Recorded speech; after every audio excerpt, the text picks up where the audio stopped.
for silent prayer. Please remember the people in North Carolina and South Carolina who have been devastated by the floods from the hurricane. And I also would like you to remember those that are survivors of breast cancer and those that are battling at this time, as we're in Breast Cancer Awareness Month.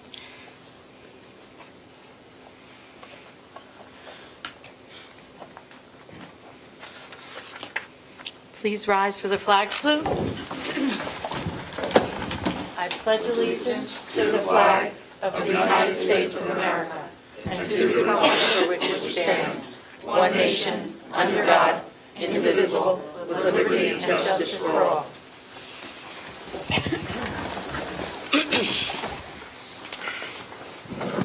In accordance with the provisions of the Open Public Meeting Act, a public notice of this meeting has been sent to board members, all district schools, the Herald News, the Trends, the Record, the Messenger, West Milford Town Hall, the County Superintendent's Office, the Board Attorney, and Cablevision of Warwick, and posted with the in the Administration Building. Copies of the board meeting calendar resolution were provided to all local media, Town Hall, Township Library, and all district employees. I'm at school, sorry. Mrs. Francisco, roll call. Mr. Bailey. Here. Mr. Seidowitz. Mr. Drew. Here. Mrs. Dwyer. Here. Mr. Garino. Mrs. Fritz. Here. Mr. Huber. Here. Ms. O'Brien. Here. Ms. Van Dyke. Here. We're going to need a motion for executive session. I'd like to make a motion to approve the following resolution. Resolved that the board immediately goes into executive session for approximately 30 minutes for the purpose of discussing contract negotiations. The executive session minutes will not be released until such time as the privilege or confidentiality is no longer applicable. I'll second that. All those in favor? Aye. Any opposed? So we'll be in executive session for a half an hour. Oh. Okay. Oh. That's why Ray is not here. Mrs. Francisco, if you could do roll call, please. Mr. Bailey. Here. Mr. Drew. Here. Mrs. Dwyer. Here. Mr. Garino. Mrs. Fritz. Here. Mr. Huber. Here. Ms. O'Brien. Here. Ms. Van Dyke. Here. Dr. Animo? Right. Good evening, everybody. Welcome to the October meeting, though it's really postponed from September. I'm going to go a little bit out of order here at for the superintendent's report. I'm going to do the second bullet point first. This is our semi-annual HIB-ITB report. So this is a state-mandated harassment, intimidation, bullying, investigations, trainings, and protocols report. So we report this out twice a year. So these numbers are from last year, reporting period 2, which would have been January 1 to June 30th. So at Apshua School, we had 1 HIB investigation, 0 incidents affirmed. That just means that there was 1 investigation which was found to be not bullying. Maple Road, we had 4 investigations completed, 0 affirmed as HIB. Marshall Hill, we had 6 investigations initiated, 1 was HIB. Paradise Knoll, we had 0 investigations. Upper Greenwood Lake, we had 3 investigations, 0 were HIB. Westbrook School, we had 3 investigations completed, 1 was HIB. At Macapin School, we had 4 investigations, 3 were affirmed as HIB. And at West Milford High School, we had 13 investigations and 9 were affirmed as HIB. Okay. Next up, we have our annual Teacher of the Year. This is for this year, 2018-19. We do have a resolution on the agenda tonight. Typically, we have our teacher is Mrs. Catcher from Macapin Middle School.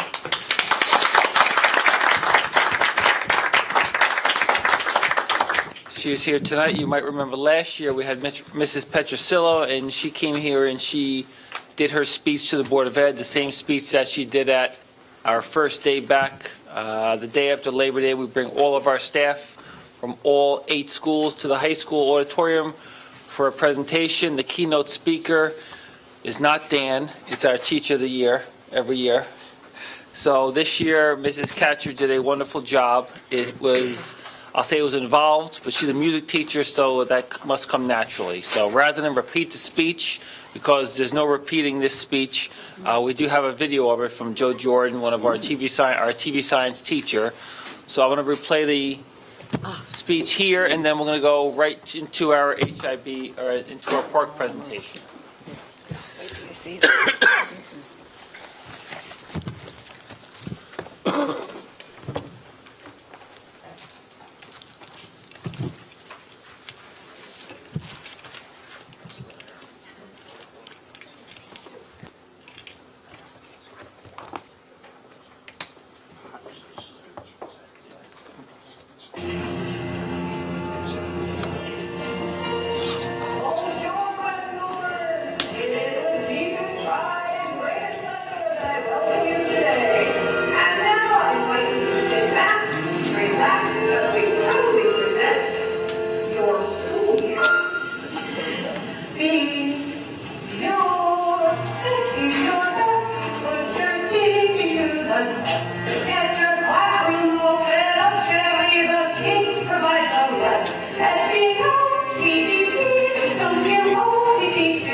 pony goes to. Best director, producer, creative design. What does she teach? It was definitely well received. You brought everyone in the room way up. Standing ovation. I don't want to be next year's teacher here. Yeah. So we do have a resolution to read in just a few moments. We can do it now, I suppose. I know tonight the board's Okay. been able to get to that a little bit early. Okay. I'm going to read this for you now. Whereas the West Milford Board of Education encourages recognition of the contributions of their teachers and leaders, and whereas the West Milford Board of Education annually participates in the Governor's Educator of the Year program, and whereas the Governor's Educator of the Year program seeks to highlight educational innovation, student achievement, the rewards of teaching, and important services outside the classroom that lead to student success. And whereas this recognition brings public attention to the positive aspects of our educational system, and whereas Susan Katcher has been recognized as the West Milford School District Teacher of the Year for 2018-19, now therefore be resolved that the West Milford Board of Education, on behalf of the community, publicly acknowledges and expresses its sincerest appreciation to Susan Katcher for her contributions to the students of Mackin School.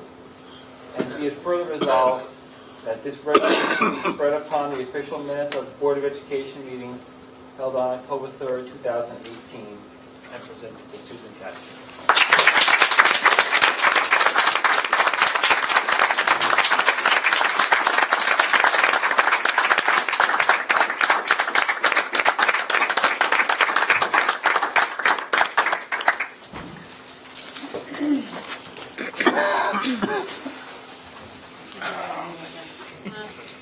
Oh, Bart.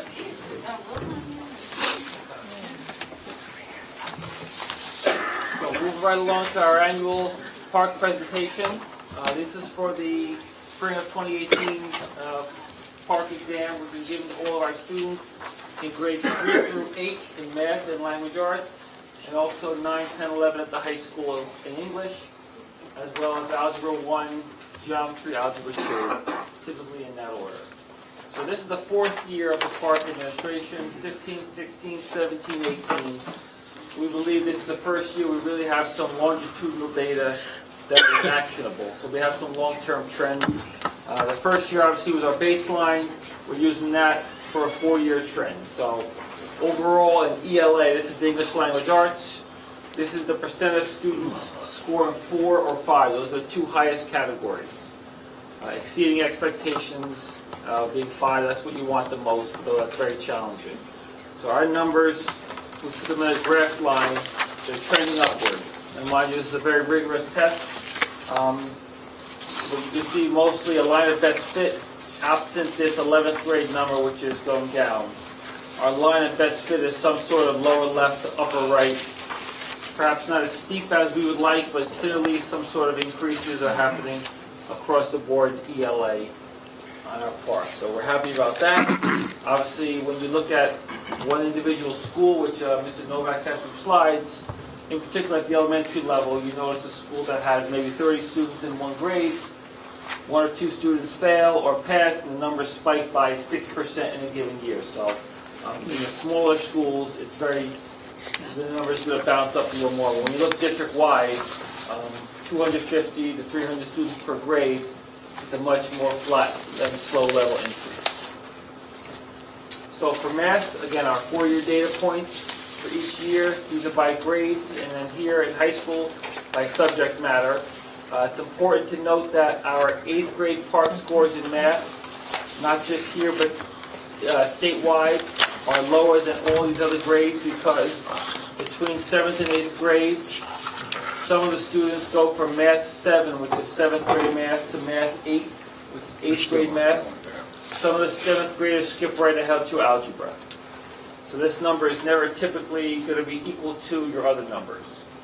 So while they're not as high as we want in some grades, we are still seeing some positive change longitudinally across the board in our 4-year trend. And again, these numbers look, these lines are a little bit flatter than ELA, but there is still some increase from lower left to top right. Mr. Novak?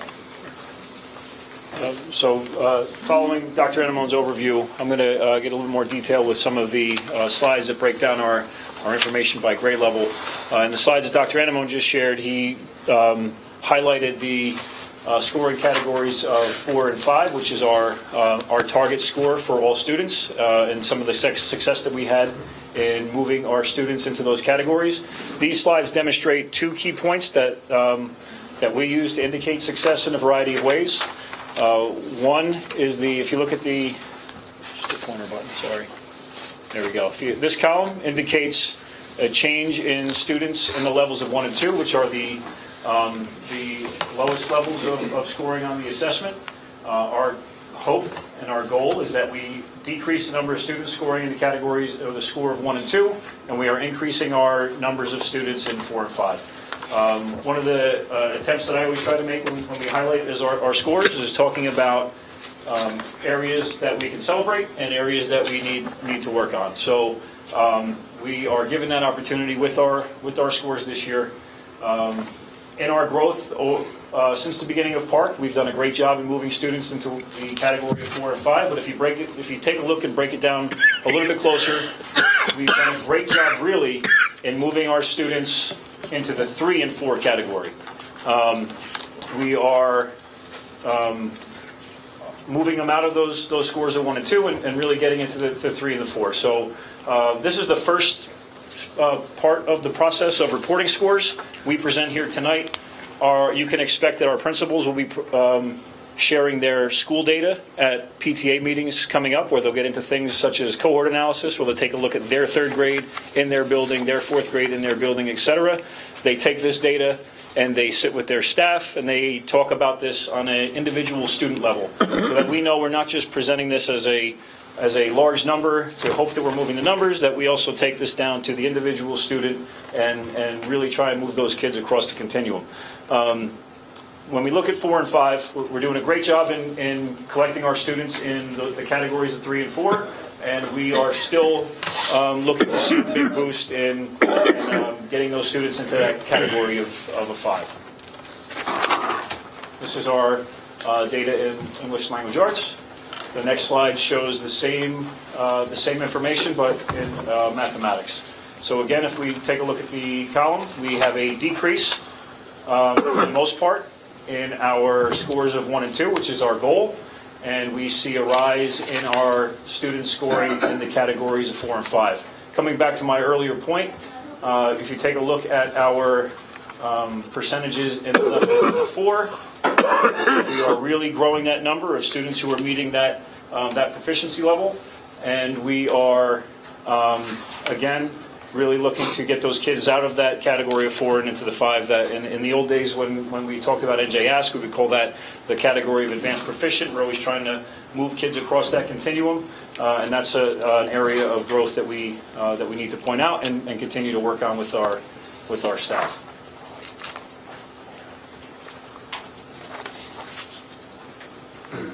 This slide demonstrates the growth that we've had as a school district in terms of students who've participated in the park. This is our information for English Language Arts. We all know the rocky start that it got off to across the state and possibly the nation.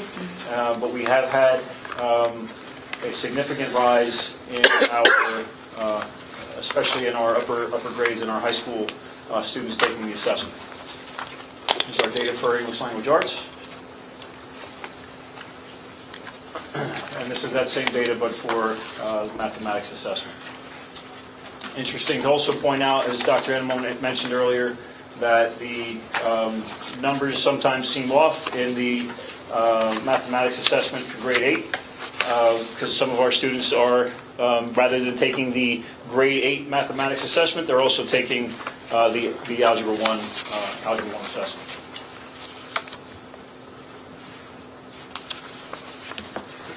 This is a slide that breaks down the comparison between how our district performed against our peers in the state. So again, areas to highlight and areas that we need to work on and demonstrate growth. And you can see that in English Language Arts, we're doing a great job in really putting our kids in that category of level 4, which is that meeting expectations and on the path to college and career readiness. And we are hoping to continue that growth and make sure that we're starting to get our students across that continuum into level 5. We currently have a district goal in place to really focus on writing across the curriculum. When we look at the data and we look at possible areas holding our kids back from moving on from levels 3 to a 4 or level 4 to a 5, you can almost always pinpoint it to essay writing and response to those writing tasks. So we've selected that as a district goal, not only to be successful on PARCC, but to also prepare our students better for life and the challenges that they face in a world that's doesn't appreciate the process of writing like it used to. This is our data for language arts. And this is our data for math using the same information. This is I'll just highlight our level 4 performance district against the level 4 performance of the state. We are seeing growth, and I know that as this is a conversation we've had in this room, probably, I guess, year over year for the last 2 or 3. But we are seeing growth in that there was a moment in our history where the trend was not performing well against the state at a lower grade level. We've been working hard, as you know, in the discussions that we've had for preparing students better at an earlier level with some of the targeted training initiatives that we've had. And we've been really hoping that is something that's going to show up in the data, and we believe it is. We are continuing to outperform the state in the area of level 4 up to and approaching grade 7. Again, not just focusing on that area, but we're also doing a great job with our students coming out of levels 1 and 2, moving closer to 3, which again supports our administrators and teachers in taking a look at this data on a student by student level, so that we know exactly which students and who scored in those areas that we can really focus on and target specific skills. Last year was we had a district goal for the auditing of the math program. It was our first year implementation with STAR Math, which gives us a localized series of data that compares our students nationally, also against the state and against ourselves in the district. And we were able to compare those results and the performance on the STAR Math to our expected outcomes on the PARCC. And we were able to see that we saw a correlation. So we have that data. We're going into year 2 now with STAR Math, and we've got a number of exciting programs that we're implementing to complement our work with STAR Math. One of them is on the agenda for approval tonight, and that is the Math Facts in a Flash that I've spoken about at the Education Committee, which is a replacement of the dreaded IXL in grades K through 3, which really focuses on mastery of basic facts in those levels. And the research supporting that really pinpoints that students who master basic facts in these grade levels have a greater trajectory down the road in their performance in mathematics across the board. So we're excited to be implementing that. We once approved tonight, we will have this in place, and our students, our teachers will be sharing that with our families. Probably within the next week or so, we'll have that in place and ready to go. So we're excited about that. We had a replacement of IXL with our ALEX program that complements our new math program, and we're already getting some pretty decent feedback about that. So we've got a number of exciting things that will, in my opinion, lead to a greater trend as we see that we're doing a great job in grades 3 through 6 with our students meeting college and career readiness. That I believe that those students who are better prepared at an earlier level will only support our middle school and high school staff by getting students ready to be at that level that they're going to be instructing them at in the middle school and the high school, ready for those pre-algebra and algebra type of concepts as they come their way.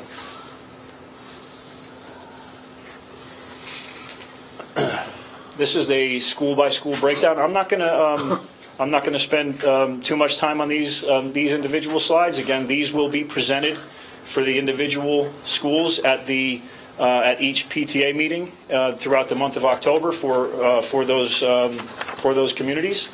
Our principals do work together and talk about best practice.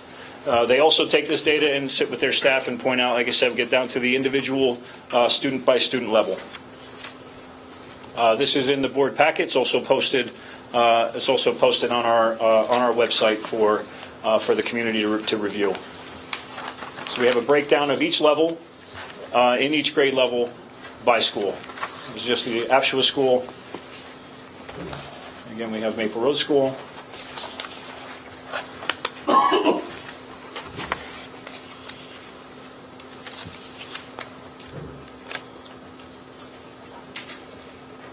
Hill School.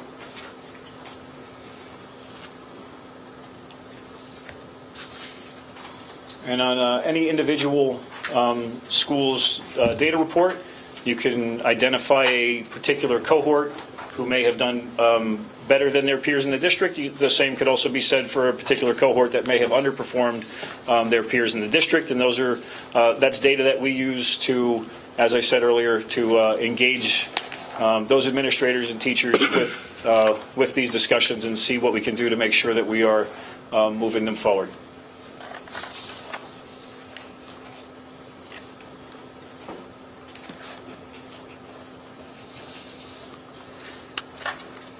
Those were the 6 schools in comparison for English Language Arts. And now this begins those same slides for those schools in mathematics.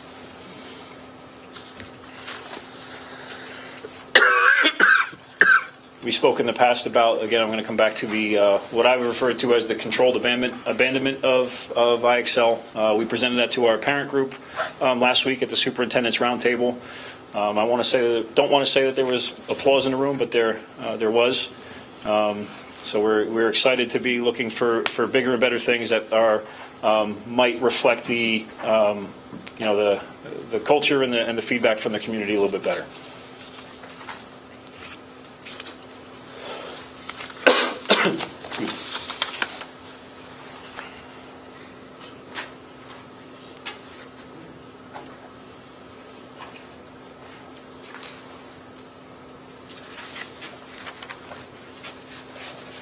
That's the final slide for the presentation. If there's any questions about any particular slides, be happy to answer them. Yes. Well, I appreciate your projection for kids through grade 6. I'm concerned about now what's happening in grade 7 through the high school. We're considerably lower than the state. And then I look at level 5 and compare it to the state, and I don't understand why we're so low. Those are, to point out areas of growth. Those are things that we're working on over the last 2 years in the middle school and high school. And we have, I've spoken about our work with Dr. Milo.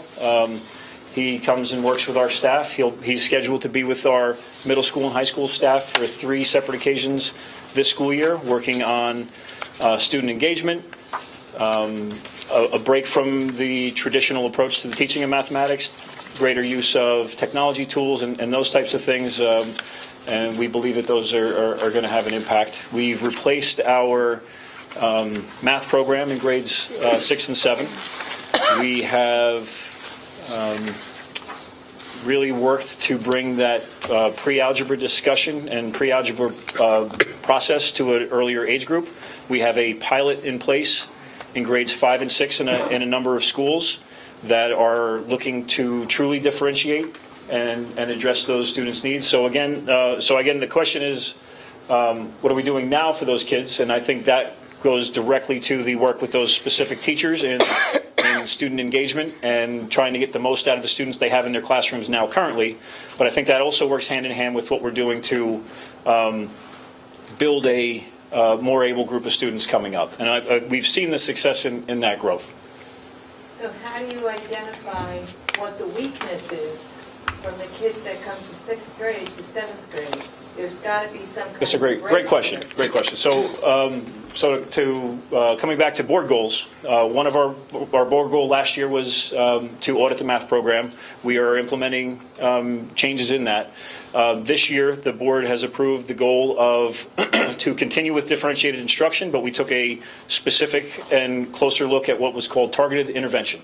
From that discussion, we're able to, again, talk about students in an individual capacity and talk about their strengths and weaknesses and processes that we have in place. So we have a few structures going in now with our administrator and our departments for the collection of information in terms of student strategies and modifications and things that really go directly to the individual student and how we can get the most out of a student and teach them the way that they need to be taught on an individual level. So that's something we're doing now. It was a big tone of the work we did over the summer and has been presented to our staff in faculty and department meetings this school year. So again, it takes that differentiated instruction goal that we've been working on and now quantifies it with what are we actually doing? Does this student need to be closer to the board? Does that student need to have directions reworded differently? Does a particular student need to have keywords highlighted on their paper? And that's not just for students with IEPs or 504s. That's for every student. For targeted intervention. So we believe that we're going to see tremendous growth and a different focus on what a staff member sees as differentiated instruction through that process. Yes. For those of us who aren't on the education committee, we don't get quite probably as much information. I think it would be really useful. I mean, this is a great format that you put together. I think it would be really useful. Could you possibly work up the 7th to 11th grade numbers that we got for 1 through 6? 1 through 6? What do you mean? Describe workup. Well, your charts. The way you have it set up here. Same chart. Same chart, except for, With 7 through 11? yeah, exactly. They don't get park tests. For math? That's here. It's right here. When you go, So we only have one school, though. So these, Right, never mind. So these are just a breakdown school by school. So all of our students are represented on this slide. All right, High school math thank you. tests are not graded, they're. Sorry, that didn't click for me. Algebra 1 is mostly 9th graders with some 8th graders. Geometry is mostly 10th graders with some 9th graders. You take the Park math test and you finish the course not necessarily with your grade, students in your grade. English you do. So English should say 9, 10, 11 there. If we went back a slide, Dan.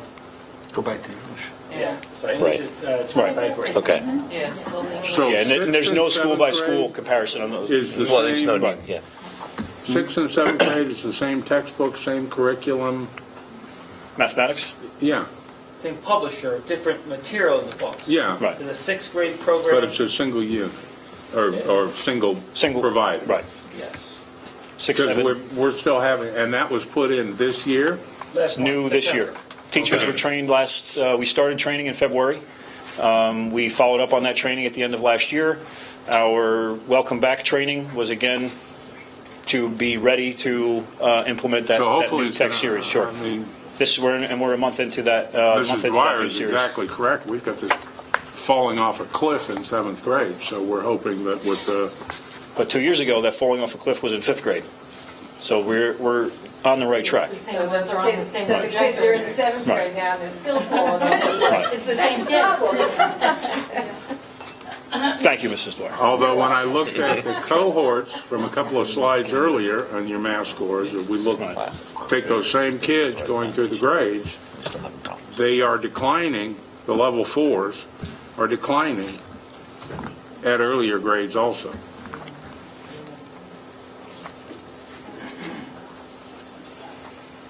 Where the top axis is year, But again, 15, that's 16, 17, 18, and then we look at the level 4s from 15, 16, 17, through the grades, as they go from third to fourth to fifth to sixth, they're still lower and lower percentiles. This was a couple of slides back, near the beginning. Cohort analysis? Yeah, I mean, you guys Right. know this. I'm not telling you something you didn't see. That's something we look at also, cohort analysis. When you look at fourth grade, year over year over year, it's 4 different groups of students.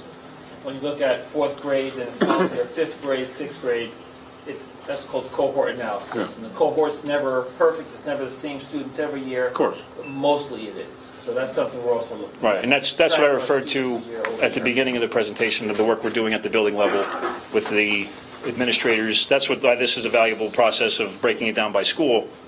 You can see exactly where those particular cohorts are, and then taking a look at the individual student process within So that. I'm still getting comments from parents that they don't understand it and can't help their kids. But you're saying we've now, with the math facts in K to 3 and what you've done in 6 to 7, that maybe that's going to go away? The parents are going to understand this?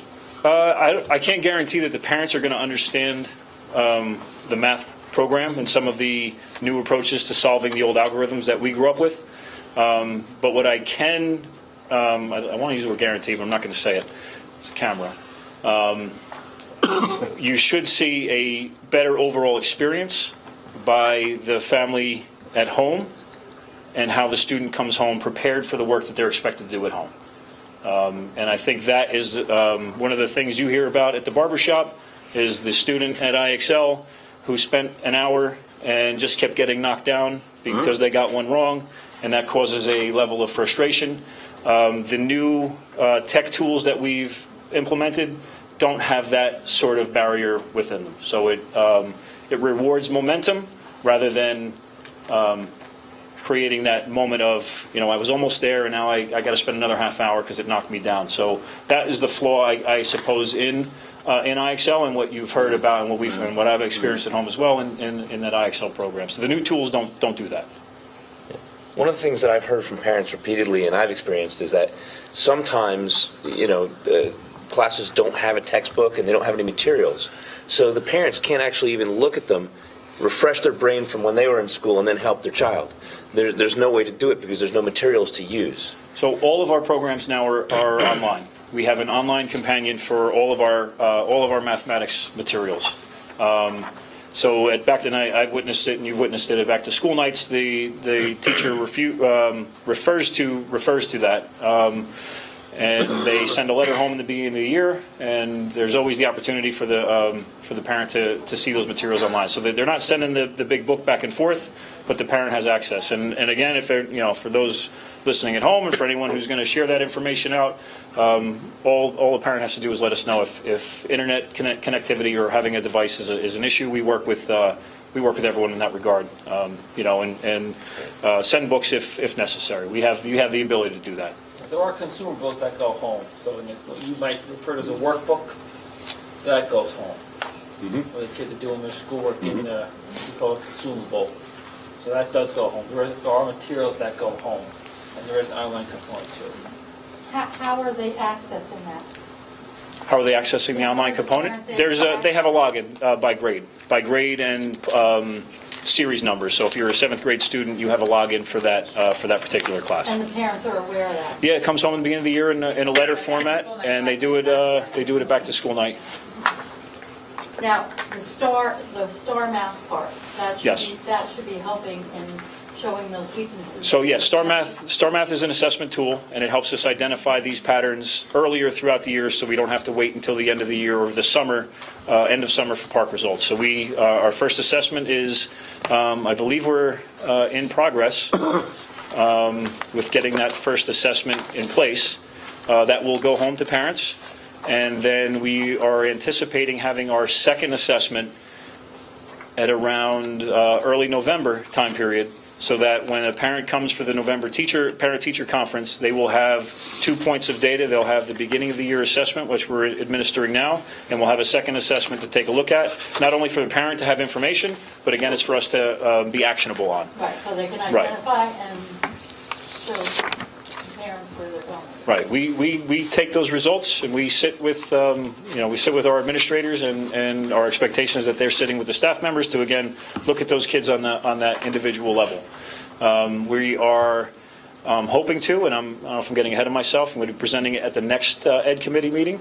Our goals in Macapin, we've talked about the companion to STAR Math, which is something called Accelerated Math. It's a recommended series of concepts that go along with the STAR Math data that we get. So it takes the STAR Math data and gives some targeted practice work for those students based on the data. So that's a tool we haven't had. We are, again, I'll talk about it more at Ed Committee and can share it for the board as a whole at the following meeting if that's something you'd like to hear. But we're excited about that, and we'll see how that goes. We could have that implemented soon as well. This year. Yep. Good. In time for the results of the first assessment.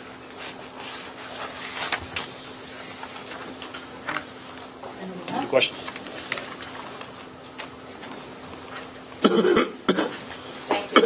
Thank you. Thank you.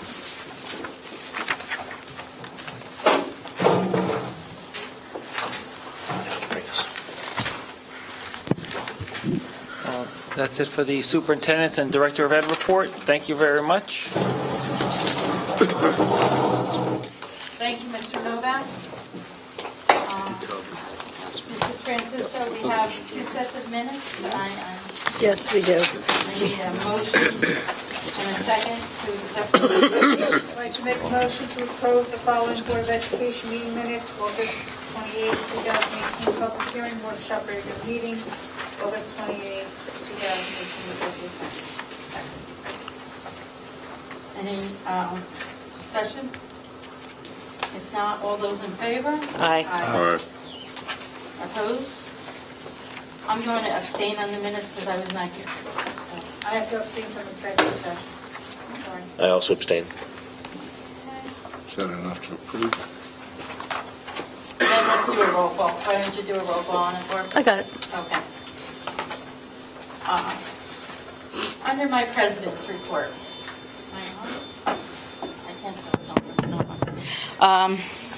I have two young men here, seniors from the high school, that are going to do a short presentation on a wonderful service project that they're working on in the district, and it's actually across the country. I was very happy with Mrs. Dwyer to meet with them in the spring, and looking forward to the presentation. I'd like to welcome Matt Hoffman and Evan LeMay for the program tonight. Thank you. So, good evening, members of the Board of Education. Thank you for allowing us to speak tonight. We really appreciate your time. So, again, I'm Evan LeMay, and then this is Matt Hoffman, and we're here to talk to you about Wreaths Across America. So, Wreaths Across America started back in 1992 when Morrill Worcester, the owner of Worcester Wreath Company, had an abundance of wreaths, and he didn't know what to do with them. So he thought back of his experience back when he was a little boy in Arlington National Cemetery and thought the best way he can do with those wreaths is to honor our veterans. So he donated his wreaths down to Arlington and laid them on the veterans' graves. That was back in 1992. So now we're 2018, and we're trying to carry on this whole event that's all around the nation.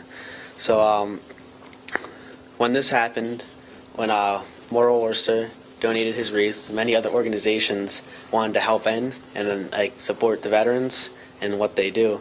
So there's many individuals that helped volunteer to put the wreaths on the graves. One individual of a local truck company was helped out and basically drove the wreaths from Maine all the way down to Virginia to help out. To this day, that there's still that convoy, and it's one of the biggest convoys in America that happens. So they go all the way from Maine down to Arlington National Cemetery and stopping along the way to other cemeteries that are taking part in. Wreaths Across America has a mission, and we're here to basically bring that mission to West Milford. Last year, Matt and we helped fundraise for a cemetery in Sparta, and we raised 436 wreaths in just a matter of 3 weeks. But this year, we're bringing it to West Milford, and we're going to have high hopes for this year. So I'm going to turn it over down to Matt. So, as Evan mentioned, Wreaths Across America does have a mission that they try to fulfill annually. It's to remember, honor, and teach. Remember the fallen, honor those who served, and teach the younger generation about their sacrifices. Along with that, each year they have a different theme they go along with. And this year's theme is Be Their Witness. It's from the movie Taking Chance. I don't know if anyone's seen it. It's basically a movie about a Marine officer who took the job to escort a fallen soldier back to his family. In the movie, at one point, a man comes up to the officer and he says, "You're his witness." Without a witness, they, the veterans, just disappear. And with that, without laying these wreaths and remembering the sacrifices, of the veterans, their legacies disappear. So we're here to bring that to life. So last year, as Evan said, we did raise around $6,500 for wreaths for a cemetery in Sparta. We also volunteered there to lay them. This year, we bring it to West Milford. We got 3 cemeteries here approved: Cedar Heights, Presbyterian Church, and St. Joe's. In total, there's a little over 700 veterans in those cemeteries combined, so that's 700 plus wreaths that we need to raise money for and then further lay. On top of that, we need as much help as we can get with volunteering, because 700 wreaths, that's definitely going to be a lot of work, so we're here trying to spread awareness. Also, there is a ceremony that's required through Wreaths Across America that we'll be holding in Veterans Park, right outside the police station. Prior to that, we're going to have like refreshments, hot chocolate, coffee, donuts around the same area. So we're going around to businesses looking for donations. So if anyone has any connections, it'd be very helpful.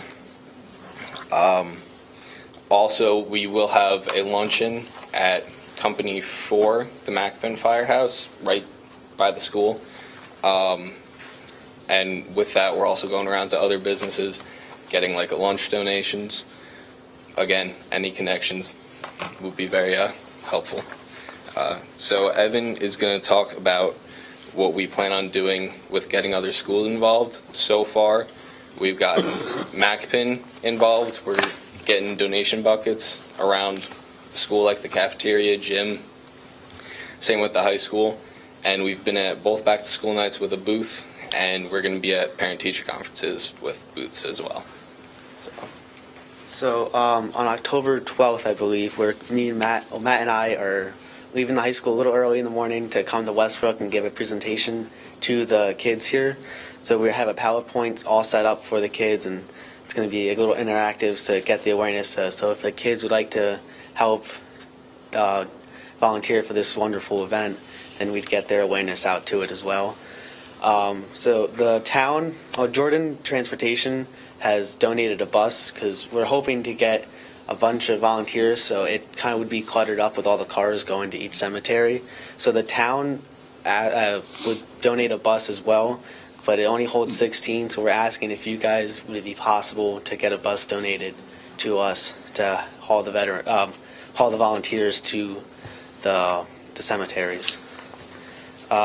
William Patterson is also interested in helping out, so they're willing to send a bus full of their kids to help volunteer as well. So we're not just getting in the district of West Milford, we're also getting the whole county trying to get involved as well. So Matt's going to tell you guys about the media that we're trying to get involved with, and also the where the wreaths go after we all fill it up. So we have reached out to some media. We haven't done the town paper yet. but we haven't heard anything back, and it's really just to spread awareness. So if anyone knows anything or can help us out, that'd also be greatly appreciated. Nate's gonna help you. Look at Nate and he's And lastly, we mentioned that we need a little over 700 wreaths for our 3 cemeteries. If we get an overflow, as in we get more than what we need, we have the overflow set to go to a cemetery that's in Virginia that has a little over 20,000 graves. So last year, they got the most they've ever gotten, which was only 8,000. So we definitely want to help them out and try to fill that cemetery up. Usually, the overflow goes down to Arlington because that's the largest, but we want to try to get this cemetery filled up as well. I believe we've covered everything. We do have forms over on that table there. We're going to leave them here, pick them up when we come here to present for Westbrook. There's donation forms. There's an information sheet with dates on it. The wreath laying does happen on December 15th. I don't know if I mentioned that. And also business donation forms. So if a business, like we have Straight Java donating coffee, so if a business, any of you guys have connections or anything, it helps us out a lot. And there's also a board with information and business cards with our phone numbers on it. So are there any questions from anyone on the board or in the audience?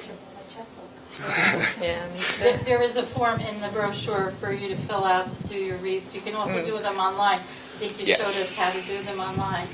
Yeah, so our card does have our link to our website. If you go on it, there's a donate button. You just self-explanatory at that point. Will go to you? Yes, it goes right to, No fees, no, none of that stuff? nope, goes right to Wreaths Across America, so. Okay.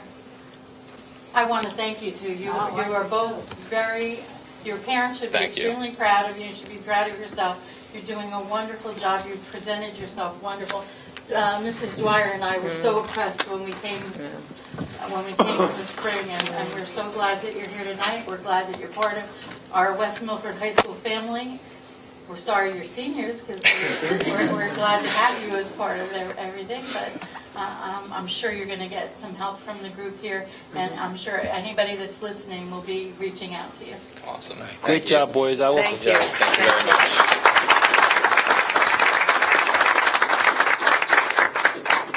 I'll follow up with Mr. Stryans, and we'll get a meeting together to discuss some of the particulars. I took some notes, but I think another meeting will be helpful. So, Okay. thank you, a great job. Thank you. Thank you. Thank you.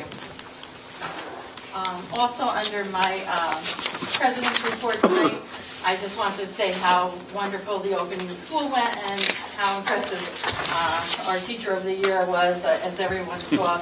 The video truly didn't do justice to the day, because it really brought everyone in the room up and started the school year off on a very good note. So I want to say thank you to Susan. I have one other thing under my president's report that I wanted to just take a note of. We received a lot of emails from different people, and unfortunately, as board members, we don't respond because we're not able to respond. We really shouldn't be responding legally, but please understand that emails that we receive, every one of us take seriously, and we do pass them on to the people that should be getting back to you. And we also stay on top of those things, asking to make sure that they were followed up on. I appreciate them. I think every board member appreciates anyone that reaches out to us. And I just want to make sure that no one thinks that we're disregarding what we're hearing from them. We are definitely passing it on to the people that need to get back to you. So I just wanted to take a little note so that everyone knows about that. And that ends my president's report. Now we need to go into public comment, right? Yes. Okay, members of the public who have requested to speak prior to the meeting will be first with 5 minutes for each speaker for a period of 30 minutes. Then, time permitting, other public comment limited to 5 minutes per per speaker will be allowed until the 30-minute time period transpires. All members of the public speaking during public comment are asked to address topics listed in the agenda. All speakers are asked to give their full name, spell their last name, and provide their address. Speakers may not use the names of students during the public comment. Has anyone signed up to speak? No, but I believe Mrs. Huber wants to speak. Oh, okay. Thank you. Tracy Huber, West Milford. I just want to take a minute to give a huge public kudo to Ms. Catcher, Teacher of the Year. It is such a well-deserved honor. She is an amazing teacher and a positive role model for her peers as well as her students. Her infectious enthusiasm, her humor, her passion, her kindness, her dedication, and the respect that she always shows to students and parents alike is just unparalleled. She inspires students to be their very best and who want to succeed not only for themselves, but also to make her proud.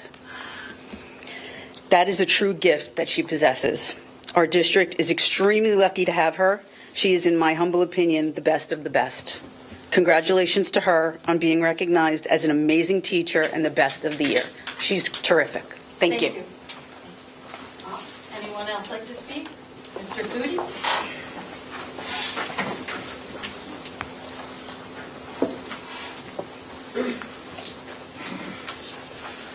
Good evening, everyone. Jim Foodie, Hewitt. I'll address, I guess, this to not only Mrs. Van Dyke, but to Mr. Novak. And looking at your four-year park data on math, the percent of his students scoring 4 or 5, I look at the third grade for 2015, and it's 51.8. I then go to 2016 in the fourth grade, which is third graders from 2015, we go up to 52.3. And then 17, go to the fifth grade, now we begin to fall off. It goes to 47.3. Go to the sixth grade, and it drops off to 41.5. So when I see that, I see that it's kind of more of a steady decline than any upward trend. And I mean, that's just one of a couple of things. I wouldn't mind seeing you do comparisons of all the elementary schools, but you do it to the district. I would almost like to see that, what you did for four-year park data, I'd like to see that per elementary school, because it would give us an idea of where we're heading in the elementary schools, whether we're actually getting better. When you're comparing it to the district, you know, we can compare one school or every school to the district, but it doesn't give us an idea of what's going on at each elementary school level. That's just my thoughts. I see in here that we have on item 10 out of Budget and Finance, $386,000 being withdrawn from capital reserve account, and it says in an amount up to and not to exceed $386,000 in the 2018-19 school year to cover additional costs for a previously approved project. That's a considerable amount of money, and thinking that we could have done this and bonded for it and gotten money back from the state, I mean, I don't know what the board was thinking when Mr. Drew suggested it till he was blue in the face, that you bond and get money from the state, especially in the climate that we're in and going to be in for the next, few years, that we're going to be losing state aid. So hopefully in the future it's addressed, but I mean, this is just, we're getting taxed to death in this town. When you look at West Milford compared to other towns in the district, or I mean other towns in the county, we're getting killed. And, you know, it's got to stop somewhere. We got to start looking at our expenses and being a little bit more proactive, where we just don't keep reaching into the pockets of the taxpayers every year. It's insane. So thank you very much. Would anyone else like to speak? Come on up.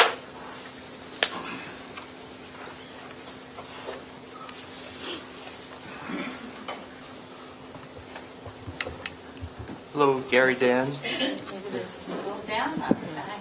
I wanted to knock it over. I just have a simple question on the park for the mathematics. Address. Excuse, oh, for, I guess, Your name and address. Gary Dan in West Milford. How do the grades that the students are given, for example, A, B, and C, compared to the levels that they're comparing on the statewide? I'm just wondering how we're grading our kids. Do we think they're really great or average compared, and compare those grades to what we compare against the state? Does that make sense? Yes. Okay. We don't respond during this part of the meeting. Would anyone else like to speak? If not, Seeing none, I'd like to close public comment. motion by Mrs. O'Brien, Second. Mr. Huber. All those in favor? Aye. Any opposed? All right, and just, if I can jump in here, we have two edits to the agenda. Page 6. This is going to be education number 13. We had 2 HIBs come in this week since the agenda was printed. We have 2019/H2, that is unsubstantiated. And we have 2019H3, that is substantiated. 20, what was that? H3. H3. And on the next page, page 7, Personnel Student Affairs Resolution Number 4. The start date effective October 4th should read October 19th through June 30th. The rest of it stays the same. That's it. That's it. So we need a motion. I'd like to make a motion to adopt the agenda as presented with the two changes. Second. All those in Discussion. favor? Okay, I'm sorry. I thought it made some sense to move the item that's currently on the end of the agenda, right after the public comment. The negotiations, I'm sorry? the negotiation resolution? Yes. Okay. We can move that.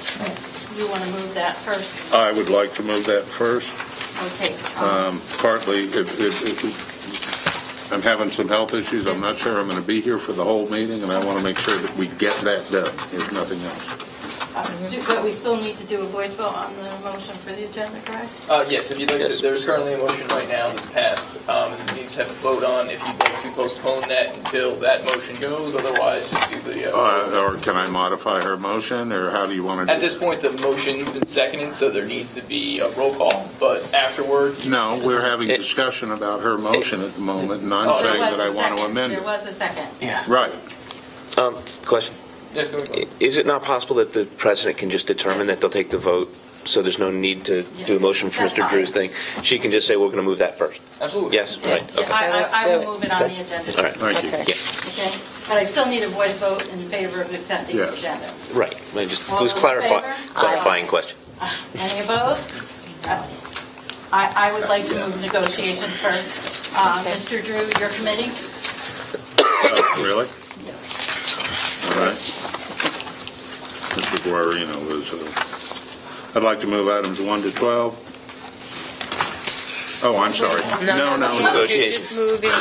Page I'd like 23. to move the Are you negotiation. trying to confuse us on purpose? No, I'm clearly I gotta say, confused. it's my fault. So negotiations, which is currently on Page page 23, I'd like to move that motion, please. Second. Okay, any discussion? I would just like to thank the committee for their efforts. I don't know if the public realizes, but there's a lot of long hours that go into negotiating these contracts. I want to thank you all. Thanks, Glenn. And I also want to say thank you because over my history, this is the fastest this has ever happened. So I would say whatever you did extremely well. So thank you, Mr. Drew, and your entire committee. If you don't mind my saying, I think that's very largely our employees who worked I'm with. glad to hear that. That wasn't something we did. Well, it seems like everybody was on the same page. Well, I don't know about that, but we got that. We got that. So I beg to differ. Any other questions, comments? If not, Mrs. Francisco? Mrs. Dwyer. Yes. Mr. Huber. Yes. Mr. Drew. Yes. Mr. Guarino. Abstain. Mr. Bailey. Yes. Mrs. O'Brien. Yes. Mrs. Fritz. Mrs. Van Dyke. I abstain. Motion carries. Thank you very much. And again, thank you to the committee and to the staff. Thank you. Now, if we could go to education, Mrs. Dwyer. I'd like to move items 1 through 12 for approval. Second. Any discussion? If not, Don't go so fast. not so fast. Not so fast.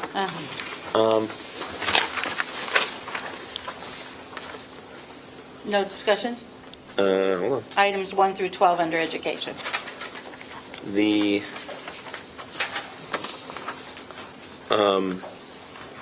number 10, can I get a little bit of explanation?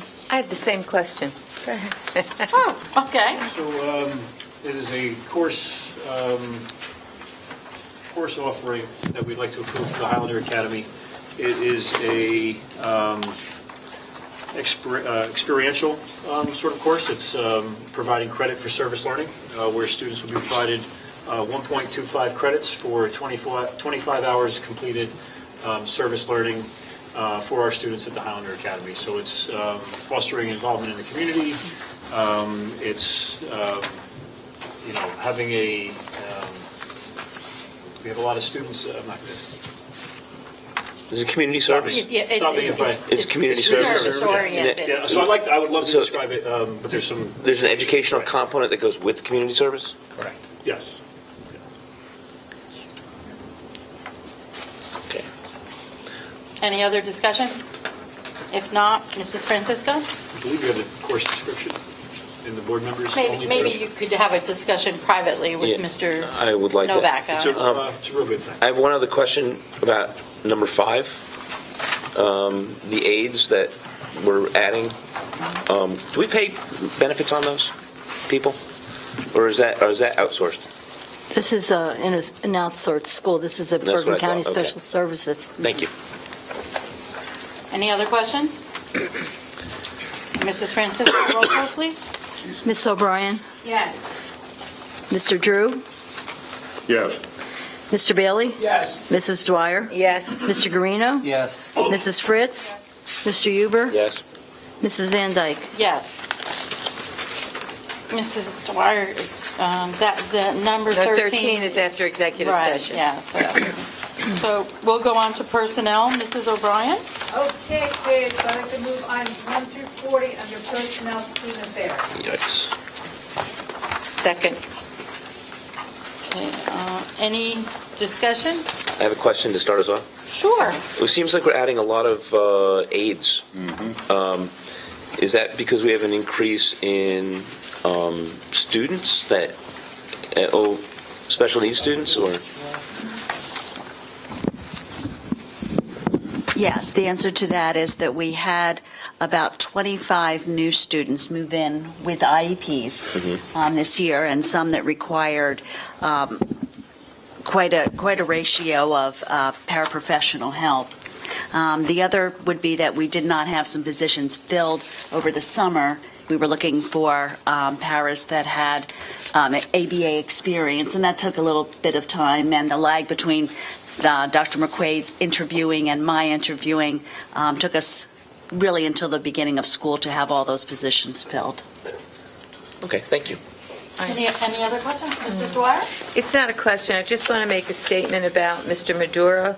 I'm very sorry that he's retiring. He's probably one of the kindest, gentlest people you could meet. The kids love him. His knowledge is unbelievable, and he's going to be a sincere loss to the district, but I do wish him well. I agree. He will be He missed. was- Thank you for bringing that up, Mrs. Dwyer. Any other discussion? I'd like to say kudos to the administration of finding some more mathematics instructors. Good. Thank you very much at number 28. Thank you. And That's it? Anything else? Okay, Mrs. Francisco? Mr. Guarino? Yes. Mr. Bailey? Yes. Mr. Drew? Yes. Ms. O'Brien? Yes. Mrs. Fritz? Yes. Mrs. Dwyer? Yes. Mr. Huber? yes. Mrs. Van Dyke? I abstain on number 33, and yes to the rest. Now, you know, the next motion. I move item 41 of the Personnel Student Affairs. Second.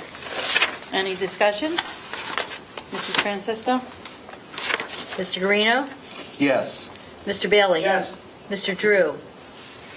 Yes. Ms. O'Brien? Yes. Mrs. Fritz? Yes. Mrs. Dwyer? Yes. Mr. Huber? Yes. Mrs. Van Dyke? Yes. I'd like to move item 42 under Personnel Student Affairs.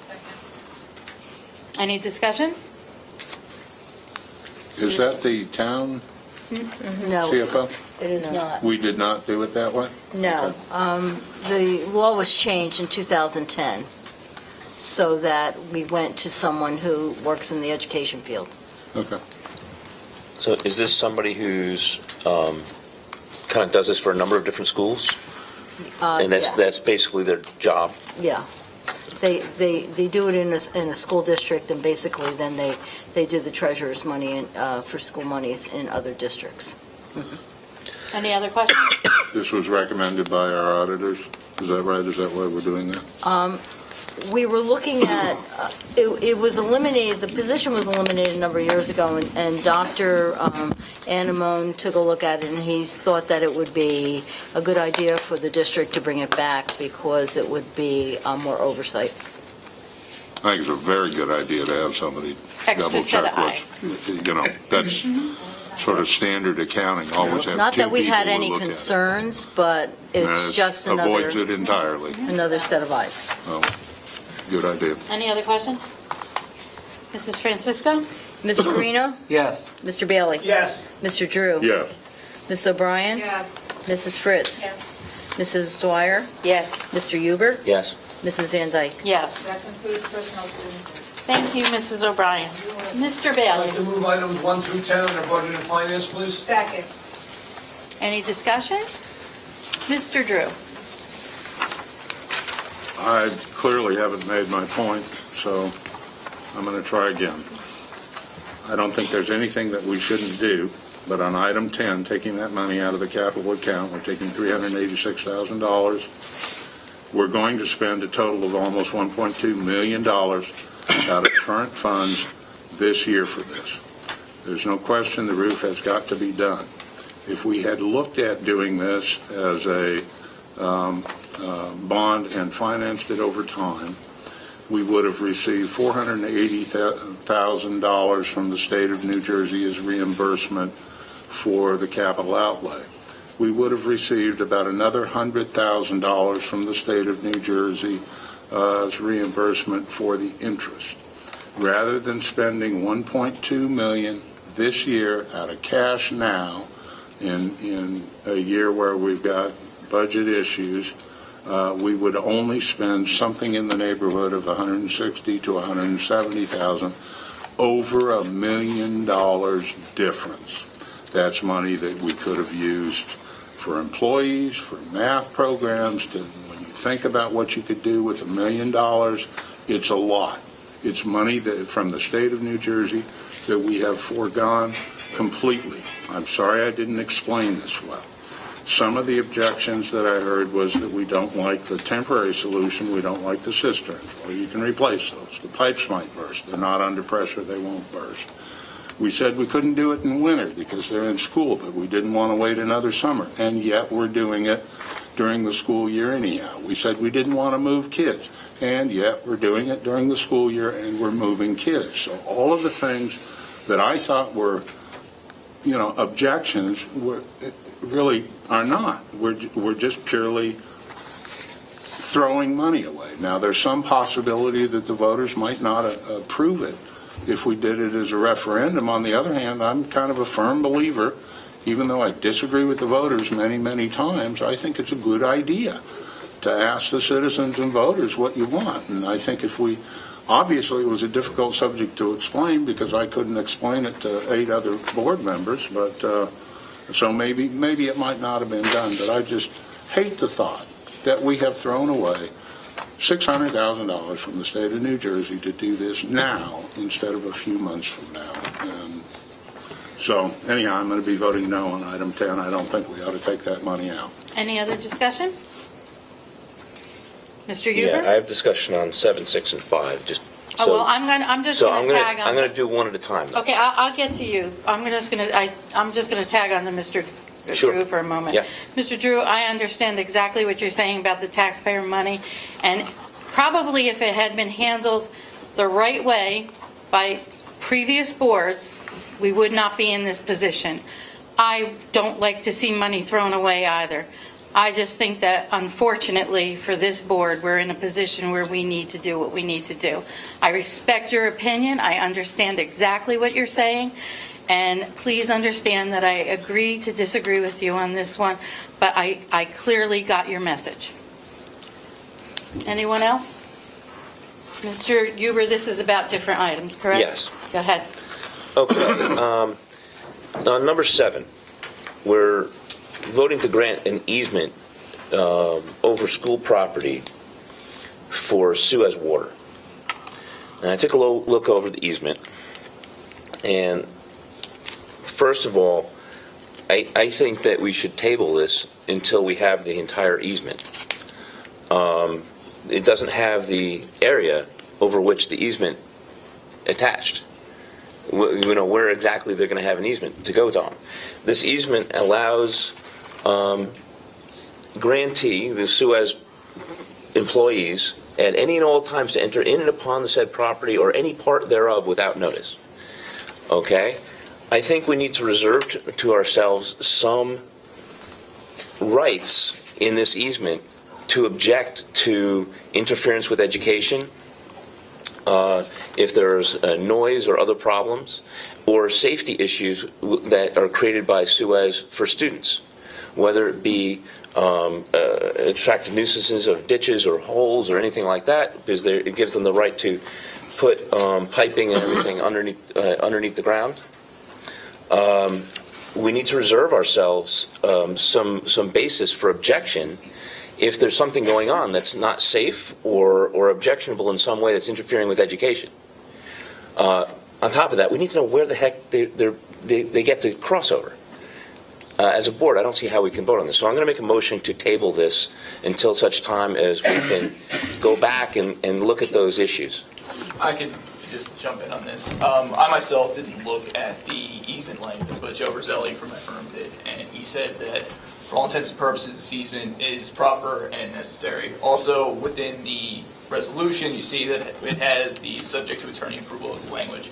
If there's something that's improper, illegal, then we will certainly bring that back to them and make this known. But they certainly can't just come on to our property and just disrupt education. That would go against our policies and the law. So just would like to add that. But if you want to make that motion, you are certainly free to do so. Mrs. Francisco? It's my understanding, too, that this has been ongoing for many, many years. The MUA had access, and it's off of Macapin Road, so it's really not on our school property here.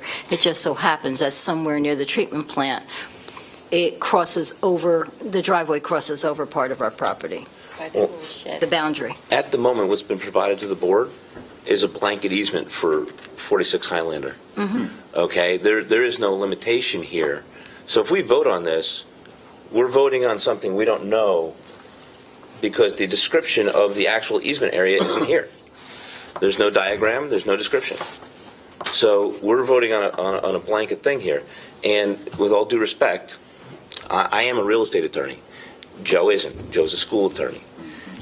This is legal, absolutely. It just doesn't reserve anything to us. It's all benefiting Suez. And there's no reason why we shouldn't reserve something to us to protect ourselves and give ourselves some more legal ability should something come up. Mrs. Francisco, this easement has existed from the day that MUA incorporated itself. Am I correct? To my knowledge, yes, and I do believe that when I forwarded... So it's there already?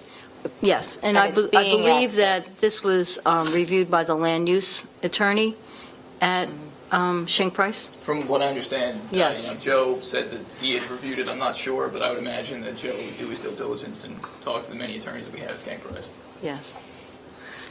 So it's up to the board if But they we want. don't know that. Any other discussion? I can certainly call Joe and ask him just to confirm, but I don't want to speak for Joe. I do without- know that he did speak to the land use attorney because I did have some questions. And one last thing to point out is that we're not extending an easement to the MUA in town that we know and trust. We're giving a new easement to a private corporation. All right? There's a big difference. If you want to table it to the October 16th Second. meeting? We need a roll call on tabling, correct? One meeting should be sufficient to clear up this stuff. Yeah. Barbara, roll call for the tabling of the motion. Mr. Bailey? No. Mr. Drew? Yes. Mrs. Dwyer? No. Mrs. Fritz? Yes. Mr. Greeno? Yes. Mr. Huber? Yes. Ms. O'Brien? Yes. Ms. Van Dyke? Yes. So it's tabled, correct? Yes. Thank you. You're welcome. Any other discussion under budget and finance? Mr. Huber? All right, number 6, I have questions. The Land Associates' involvement with changing from well water to public water for Macapin. My question is there something wrong with the well? Is it underproducing? Are there potability problems? We're having we're going to have to replace it. We have, the holding tank is in disrepair. It's getting to the point where we can't repair the holding tank any longer, so that we have been trying for the last few years to get on the Passaic Valley. This way we can run pipes directly to the school, as opposed to pumping it in a well and having a holding tank that way. So we just feel that it's the easiest way to do this and the least expensive without having to drill a second well is to go to the Passaic Valley and try to have our allocation given to Passaic Valley. Okay, so the well is insufficient to supply the school without a large holding tank? No. It has a holding tank, though. It doesn't go directly to the school. The water doesn't go directly to school. It goes into a holding tank. Right. All of our schools do. Right, but what I'm So- asking is the reason we need to replace the well is because it's underproducing? No, from what I understand, we wouldn't be able, they would have to put a new well in order to put in, I'm not very familiar with this stuff, obviously. I'm a little... But I'm a little gray on I here. deal with this stuff sometimes. But, there is, Passaic Valley is the water commission that we're in that area. According to the state water use plan, we have to go to Passaic Valley water. Well, I guess the reason I'm asking, okay, is because if it's a matter of replacing a piece of equipment, even if it might be expensive, in the long run, it might be cheaper because well water doesn't cost anything except for maintenance of the equipment. Whereas public water can, if you use enough, can be very expensive. So I'm just wondering what the cost-benefit analysis is. We've gotten some prices on repairing or replacing what needs to be done, and it's upwards of almost $100,000 so far. Okay, and do we know how much, say, per month the public water is going to cost? No. We do know that the high school and transportation are already on public water. So we do already have them, and we would just be tagging Okay, on to that. do you have an idea what the high school uses? I don't have that information. I can get it for you. Okay. Does anybody else want to know? No? It's like our MUA bills. If anybody else wants to Damn. table this to next meeting, I'll second it. There was a reason, though, that we moved this, I thought. Well, because if we have a problem with the holding tank again, we had an issue in August. We were able to stop the leak. But if we have an issue this winter, There was a because we need to have them find out if we can get on. We to may not the be safe able bet, to because do they it. might not even take us, All right, now, we've been trying for 2 and years. it's a problem. right, having gone past that and really not gotten the answer, I have two more follow-up questions. One of them is, it seems to be that the water company is already at maximum capacity. So this fee would be actually to make applications to the DEP to allow them to, are they at maximum capacity, or is it just that they're only allowed to do 50,000 gallons? They said that they've had their water allocations reduced. So they need a license to expand their water So distribution? there has to be, we would allocate our water to them in order for them to bring us on. Okay, so basically we're giving away our well license, so to speak. We're putting our well license over to them so they can provide us the water. Sort of oversimplified. Yeah?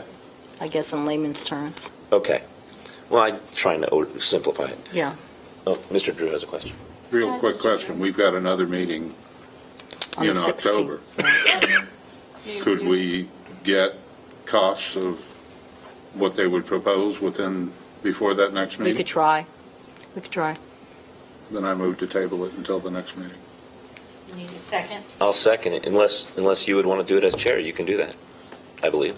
No, that's okay, I'll let you second it. All right. I seconded it. We need a roll call on that also. Okay. Mr. Bailey? No. Mr. Drew? Yes. Mrs. Dwyer? Yes. Mrs. Fritz? Yes. Mr. Guarino? No. Mr. Huber? Yes. Ms. O'Brien? Yes. Ms. Van Dyke? Yes. All right. Thank you. Anything else? I have one more question that we're going to need to Well, maybe find. you could give her a list of the questions that Well, you have it's- about it, and then it's- you could get the right answer. It's one last thing. It was in the letter. I don't know if anybody else read it. But it says land will provide a separate proposal for decommissioning of the potable well at the middle school, which, does that mean that after they're done with this, they're going to do a proposal to charge us more? Mm-hmm. Right. Okay, so this is, 6,400 is not the only cost. Just wanted to point that out. Do we have any other questions on your budget and finance? The last thing was that under number 5, I had sent Barbara and Dr. Anamone an email asking them to give specifics on this, because I think the public would like to know what in security measures are being installed at all the schools. This is something that's been a lot of discussion in the past, and I think it would be good for the public to know about I think that. Dr. Anamone has the answer. Yeah, we discussed this in committee. I'm not too inclined to give too many specifics at a board meeting about school security plans and initiatives. I would say I don't that see people who are an committee upside. Yeah, we discussed it in can hear committee, and I explained this at PTA meetings last spring, and I told the PTAs and whoever was there that we'll give them as much information as we feel as though it's necessary to share, though not every bit of our school security plan or district plan will be made public. So. Matt, you could have just emailed that back to me. It's been a busy week. Any other discussion under budget and finance? If not, Mrs. Francisco, roll call, please. Ms. O'Brien? Okay, so this is, I just want to clarify, this is 1 through 5, 8 through 10, correct? Yes. Okay, the answer is yes. Mr. Drew? Yes on 1 through 5, 8 and 9, and no on 10. Mr. Bailey? Yes. Mrs. Dwyer? Yes. Mr. Guarino? Yes. Mrs. Fritz? Yes. Mr. Huber? No on 10, yes to the rest. Mrs. Van Dyke? No, abstain on number 8, and yes to the rest. To move item number 11 under Budget and Finance, please. Second.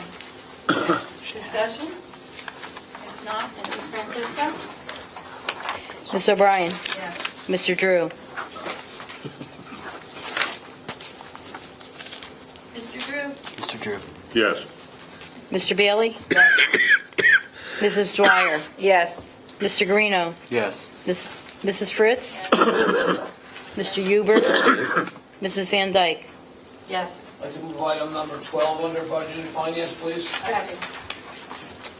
Discussion? Mrs. Francisco? Ms. O'Brien? Yes. Mr. Drew? Yes. Mr. Bailey? Yes. Mrs. Dwyer? Yes. Mr. Guarino? Yes. Mrs. Fritz? Yes. Mr. Huber? Yes. Mrs. Van Dyke? Yes. I'd like to move item number 13 under Budget and Finance, please. Second. Discussion? Mrs. Francisco? Mrs. Dwyer? Yes. Mr. Huber? Yes. Mr. Drew? Yes. Mr. Guarino? Abstain. Mr. Bailey? Yes. Ms. O'Brien? Yes. Mrs. Fritz? Yes. Mrs. Van Dyke? I abstain. I'd like to move item number 14 under Budget and Finance, please. Second. Discussion? Question. Sure. 14 and 16 have the same date, but different amounts. One's as of June and one's as of July. Never mind, I just answered my own question. Okay. Good. Sorry. Yeah, when the audit is completed, we can finally do the final report for June 30th. We did a preliminary one last month. Mrs. Francisco on item number 14. Ms. O'Brien? Yes. Mr. Drew? Yes. Mr. Bailey? Yes. Mrs. Dwyer? Yes. Mr. Guarino? Yes. Mrs. Fritz? Yes. Mr. Huber? Abstain. Mrs. Van Dyke? Yes. I'd like to move item number 15 under Budget and Finance, please. Second. Surprise. Any discussion? If not, Mrs. Francisco? Ms. O'Brien? Yes. Mr. Drew? Yes. Mr. Bailey? Yes. Mrs. Dwyer? Yes. Mr. Guarino? Yes. Mrs. Fritz? Yes. Mr. Huber? Abstain. Mrs. Van Dyke? Yes. I'd like to move item number 16 under Budget and Finance, please. No. Second. I apologize. That last vote should have been a yes. Okay.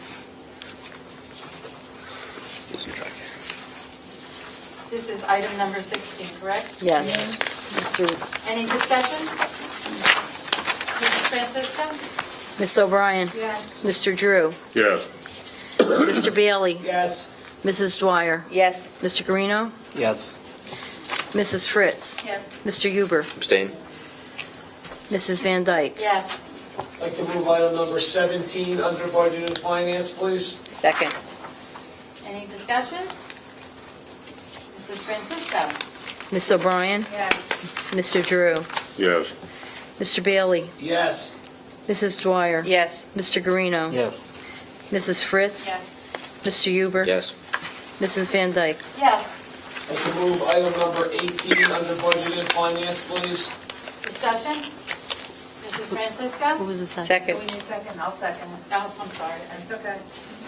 I'm ahead of myself. I know. I feel like Groundhog Day. Go Yeah, ahead. wow.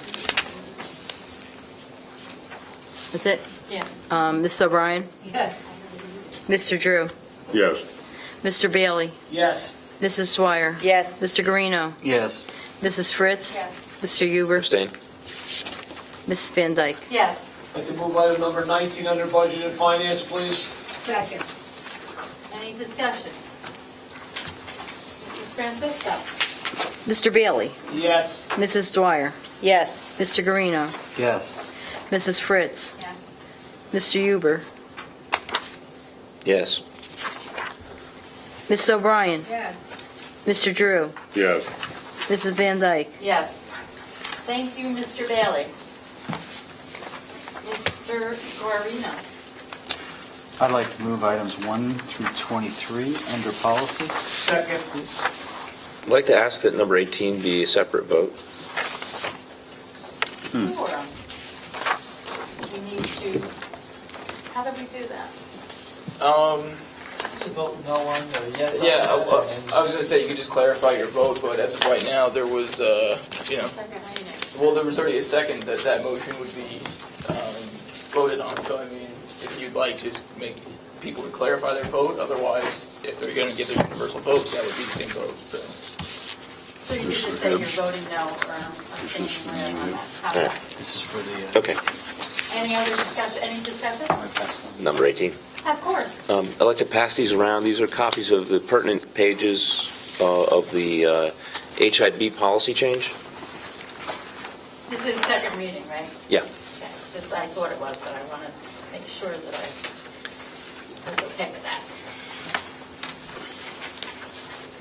Okay. The adjustment to the HIB policy, one of the things that's adjusted, aside from a lot of,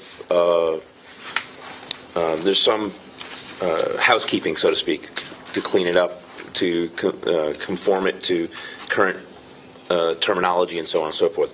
However, there was an option that was put in that has to do with giving the school principal discretion to decide whether something's an HIB or not, and whether or not to have an investigation. And while I think that we're making some pretty good progress with getting people into positions that would be able to do that well, I don't think we're there yet.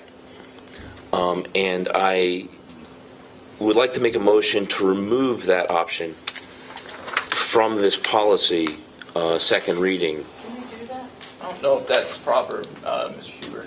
Since this is the second reading, that would have had to have happened first. Otherwise, you would just have to, any amendments would have had to be done at that point. At this point, it's just whether or not we're voting on it. It would be a That's first right. Okay. reading. It would have to go Everything's back to second committee. reading. Yeah, I mean, you could, I mean, it's, Well, if we made the change, we could put it on for yet another reading. sorry, what were you saying, Barbara? It would go back to committee. Yeah, I mean, it could also just go back to committee. There could be a motion to, send it back to committee to remove it. Just to clarify for the whole board, the changes were made statewide, recommended to be made statewide in all districts. We have a lot of incidents in the primary grades, kindergarten, for example, where two children trip over each other playing soccer at recess, and one mom calls up and says, "My son was bullied," and we'll commence a bullying investigation where we'll interview all 40 students on the recess field, the 4 lunch aides, the 2 teachers, and it's, in total man hours, it's anywhere from, it could be 10 man hours. So we know it's really, at that age, children really don't, to be a bullying case, there has to be a protected category, race, religion, gender, sexual orientation. We know children at that age don't really have the capacity for those types of actions. We know there's conflicts, and we look at it, was the trip intentional or not, or was it incidental? But this would protect that school from having the entire day spent interviewing kindergartners about who tripped who at recess. So that's how we look at this. That's how the state recommends looking at this. So it helps us out a little bit with our time, because these cases can suck up a lot of our days. So you heard last year people want more social workers added to the schools, and that's a great idea. A big part of their day is following up on 2 5-year-olds who are trying to argue to get who's first in the lunch line, and the next thing you know, the social worker is pulled for 6 hours to interview every kid on the lunch line to see who was there first and who cut in front of who first. So this would be a big help for us in redirecting our staff towards things that are going to be more helpful, more meaningful to our students. And just to add to that, Alex, sorry, I mean, this was not just done out of the blue. There was new regulation that was passed that permitted this to be included in the policy. So legislators thought about this, and that's why this has been passed. Again, it's not mandatory, hence why it's optional in the Federal System policy, but that's where the language comes from. Can I let Mr. Drew Oh, yeah, go? please, I didn't realize. Okay, Mr. Drew? Well, I'm sure the New Jersey legislature would almost never make a mistake. I understand your point about spending way too much time on this at the primary level, but I know that our small little school district, have seen at least one complete error in a HIB that had we not had this kind of thing coming forward. So I think, while I mostly would defer to the legislature regarding this, I don't think we need to have that kind of option at either the middle school or high school level, where sometimes you could have the situation that an administrator might want to bury something or might just make a mistake, might not have enough information, not having made an effort to gather the information. So I'd rather review this, give you the deference that you're asking for with regard to the primary schools, but not include that sentence for the purpose of middle school and high school. So I guess for that reason, no, we're saying we can't change it. For that reason, I'm going to vote against it. I'd like to refer this back to the committee to do something that way. There may be other things that you would think of. I like the idea of not making principals chase around a whole bunch of little kids who may not even remember. But at the high school level, where we know HIBs occur, and sometimes just awful things, I don't know that I necessarily want that kind of discretion. And just to answer your question, Madam President, again, it can certainly be sent to the committee, but at this point, it's just a vote whether or not it passes as it was first presented. Okay, so that we can just vote on it and however it goes. Then if it goes down, then it can go back to the committee. If it goes down, then yes, it's failed, and then that policy doesn't get implemented, then it would just go back to the committee automatically. So we're voting on number 18 separately? No. No. No. You can choose. No, but Okay. you can everything else. I you see. can separate it out. I have one more comment. Sure, go ahead. Is that I'm going to suggest that we vote it down, send it back to committee, and maybe the committee polls the rest of the board to see at what age level it would be appropriate. Because I agree 100% with Dr. Anamone. It's kind of silly to do full HIB investigations for kindergartners. But maybe like fourth and up or fifth and up or something like that. Depends upon, we have to see what's reasonable. I know that at fifth grade they should know what they're doing. Okay? But so if we can do that, I think it would be more reasonable if we can come back with something that's workable for both the district and safeguards these things. And one last thing is that keep in mind that on HIB there's a structured investigation that's documented so that things get done in a more thorough, formal manner. Whereas code of conduct items, they're handled however the administrator wants to handle them. It's not the same formality. So that's all I have to say. Well, just remember, I don't want the public to think that we're not following the HIP. We're following the characteristics and different things. They're just leaving it at discretion in the schools by the principal, so that they're not going through a wasted process. In other words, they're not wasting 5 hours on a kid not being first online. I don't want anybody to think that we're not following the HIP procedures, because that's not correct. So, any other discussion? Mrs. Fritz? I was just going to say, I read something a while back that across, I believe it was New Jersey based, that said 75% of all HIBs filed today are unsubstantiated. 75%. So, and each one of those takes 6 hours on average. I think Alex just said 10. I mean, I think if I added quickly before, you said we had 34. From a short period, it was like half a year. That's 200 hours of very limited time that we all agreed was very critical, that we don't have enough social workers. I think at all levels, there are people who still don't understand the policy, understand that it is based on certain characteristics, that there are certain things, and that our administrators, especially at the principal level, know at a baseline if that piece of it has occurred and can make those decisions. So I definitely agree that we are wasting a lot of staff time on things that could be resolved around a table and a conversation. Mr. Huber? Dr. Amon, you gave us HIB statistics earlier. Would you repeat the one for high school? How many HIBs and how many were substantiated? 13 and 9 were substantiated. 13 and 9 were substantiated. So, at least at the high school level, it seems like a good use of time. There was only two substantiated in the elementary buildings. Right. Overall. So that makes sense. I mean, I think you're right. At the high school level, there are things that are happening. I'm not denying that at all. But I think when you look at the big picture, No, I across think the it's whole reasonable. district- It's reasonable, but at this point, it's a blanket for all the schools. I think that maybe we can come up with something that works better. Any other discussion? Mrs. Francisco, roll call, please. Mrs. Dwyer? Yes. Mr. Huber? No to 18, yes to the rest. Mr. Drew? No to 18, yes for the rest. Mr. Guarino? Yes. Mr. Bailey? Yes. Mrs. O'Brien? Yes. Mrs. Fritz? Yes. Mrs. Van Dyke? Yes.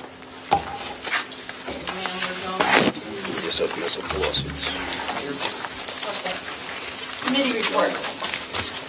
Parks and Rec, Mr. Guarino.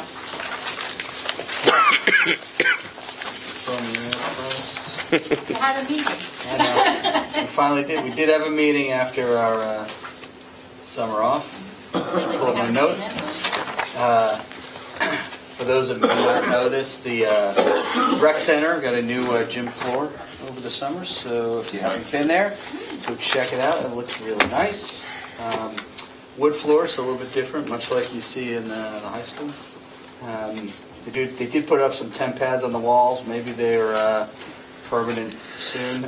Bleachers there are also in. The Little League made a request to the town to see if they could put some batting cages in, similar to what they have in the high school, where they have those batting cages that go up into What happened to the machines? the ceiling. So we mentioned that there were machines in the auxiliary gym many years ago, and they had a batting cage that they actually generated revenue from. So John, again, new here, he's finding that out for the first time. So we did bring that up. We're also getting quotes to replace the video games in the teen center. So they have some older video games. They're going to put some new games in there. So I think that'll be great for some of the students and the children that are going there. The Zenzo Pond Field. So if you haven't been over there, they've done a lot of work over at the Zenzo Pond, parking, the field. The facade. They're talking to Musco about putting lights up there. So we think that probably by fall. So they want to really get grass to take by the fall of 19. They want to try and keep everybody off of it for the next year or so. They'll be able to use that. Good luck. There was also some mention of having some handicap accessibility to get to the field. So if you've ever been to the Zenzo Pond Field, you could come across the little road, but to get down to the field, it's a pretty steep drop. So they were looking into some handicap accessibility Yeah, there. that would be nice. They're also working on the Zenzo Pond Pavilion. They want to do some things to work on the pavilion, keep that area as a skate park area. The kids do a real good job at taking care of the skate area. So, but they do have to take care of the building. So that's it. The town owns that now. The town owns the Zenzo Pond Field, right? It's not CYO anymore. Do they own the tennis courts too that are Tennis missing? courts. There's two basketball courts there also. Yeah. So yeah, But we maintain those tennis courts, am I correct? correct. Okay. Safety, we have our first safety meeting October 16th. Is that Email's coming out tentatively, yes, but we're going to wait for the email. Superintendent's roundtable. I was unable to attend the September meeting, so I'll defer to Mrs. Van Dyke. The meeting went well. There were different items that were brought up from the parents, but overall, I feel like everyone was happy with the opening of school. Some kind of glitches, normal start of school, buses, picking kids up. But I think everything pretty much was The parents were, the question came up about the voting at PK, and I think I gave the right answer. We have November yet in the building, and then the county is supposed to do the visitation and let the primary start next year, and that's what the parents are meeting on. Our next superintendent's roundtable is October 18th. And Passaic County School Boards, there were no meetings over the summer. However, the first meeting is October 15th, and I'll be going to that. I don't know if anybody's interested. What's the subject? It's a good question. I thought it was school funding. I think it's finance, yeah. Yeah. I thought it was something with finance. If you are, please, you can sign up or whatever. Just let me know. I wouldn't mind riding with somebody. New Jersey School Boards workshop is October 22nd down in Atlantic City, and there's many things offered there. I actually think I'm probably going to try to do the next year governance while I'm down there on Thursday, so that saves us from paying for that for next year. And if anybody else is going and has to do next year's, maybe they want to do it too. It looks like there's many things that are offered down there, and it's always a good one way to get all your workshops in and really get some good, networking with other board members. I've gone the last 2 years, and it's absolutely worth your time if you can make it.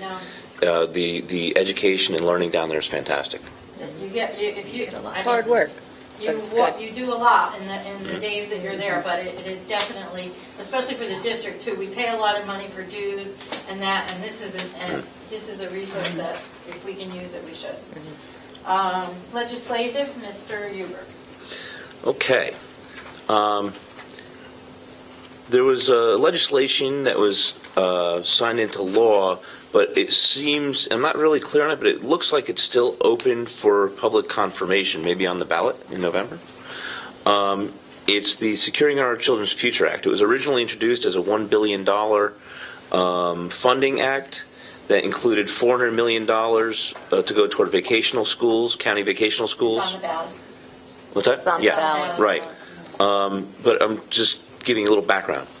It was $400 million for county vocational schools, $450,000 for school security enhancements, $50 million for county colleges, and $100 million for water infrastructure projects.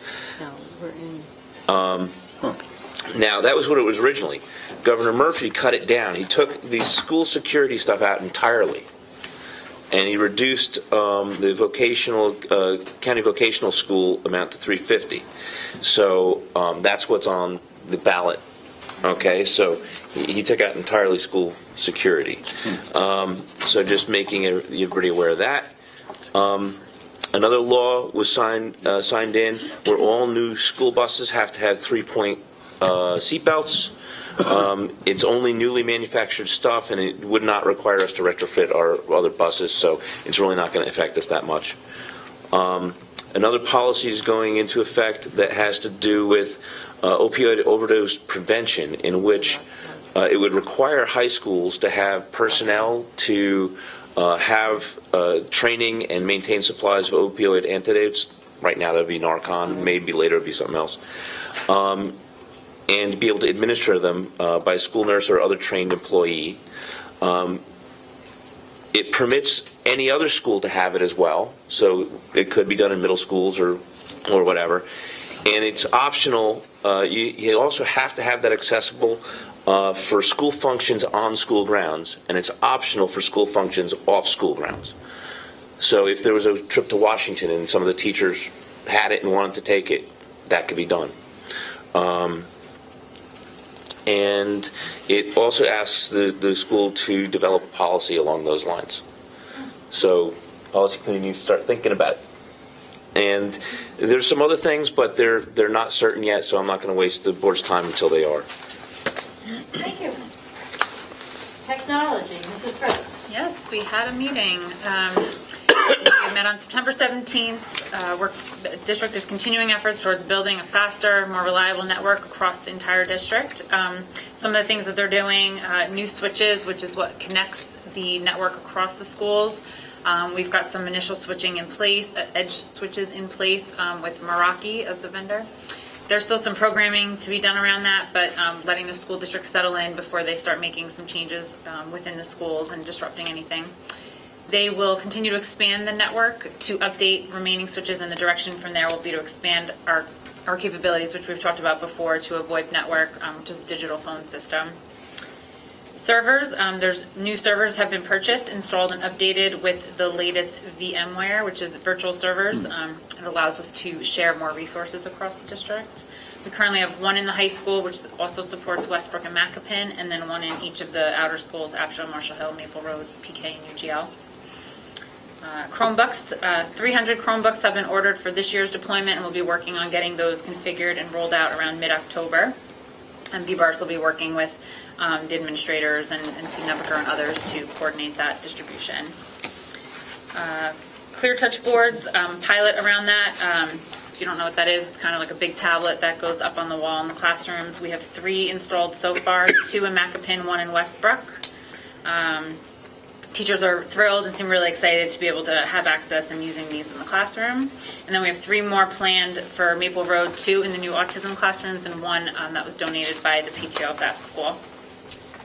And then lastly, desktops. Desktops have been ordered for and will replace the PCs in the upper media center of the library in the high school. The ETA is still being determined as the new operating system is being kind of worked out for that, and testing is being done. We've, I think, talked about this before. Older desktops have been pulled for disposal inventory, which we're looking at different options around that. One idea, I think it might have been Mr. Drew's, was making them available to students. They wouldn't have a hard drive included in them. It would have to be stripped from that and wiped, and then they'd have to be responsible for getting their own hard drive for that. But the downside of that is just man hours and resources to do that. Another option that they're looking at, or we're looking at, is to use upcycle, 503C, to dispose of them. Did I miss anything, BBARS? It was 2 clear touches from the PTO at Maple Road. Other than that, it's good. Oh, sorry. Okay. Stand corrected. My notes were wrong. Sorry. I was going to say. Thought I took it down. How many new Chromebooks? Thank you, Mrs. Fritz. You're welcome. She said. Township Board of Education Committee, Mr. Silers is absent today. West Milford Education Foundation, Mrs. O'Brien, anything? Nothing for me to report, no. Mr. Huber, CASA. Okay, we've had a couple of CASA meetings. CASA continues to move in a positive direction for becoming more and more effective in working toward preventing substance abuse, particularly in youth. And one of the things that's come up that may come up to our administration and on the agenda sometime later, depending upon how things develop, is that the high school PTO is looking to take over the semi-formal and add the 9th grade to it, and perhaps put whatever profits they make from that toward project graduation. So if they haven't already approached you, I imagine they will be. Okay. There's a number of different things that they're going to be doing coming up. There's the Spooktacular. I don't know if Dan was going to talk about that. That's the trunk or treat that's at Macapin parking lot, I believe. That was a big success last year. Yeah. That's on October 27th. If anybody in the public wants to donate to CASA candy for them to give out at their car, Highlander Success Center is accepting it for CASA. Dan probably wants to talk about Safe Night, right? We do. All right. You want to take a minute out of my report? Sure. Go ahead. Can we do it now? Yeah. Okay. So back again is our collaboration with the schools and CASA, which was our Safe Night, Substance Awareness and Family Empowerment Night.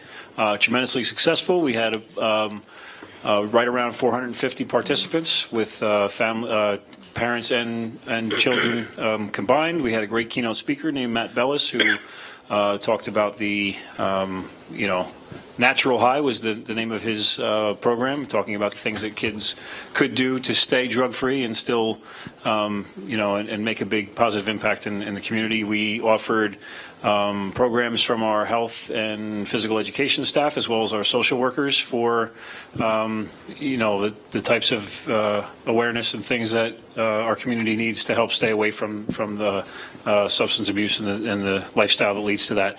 Our date for this year's event is December 4th.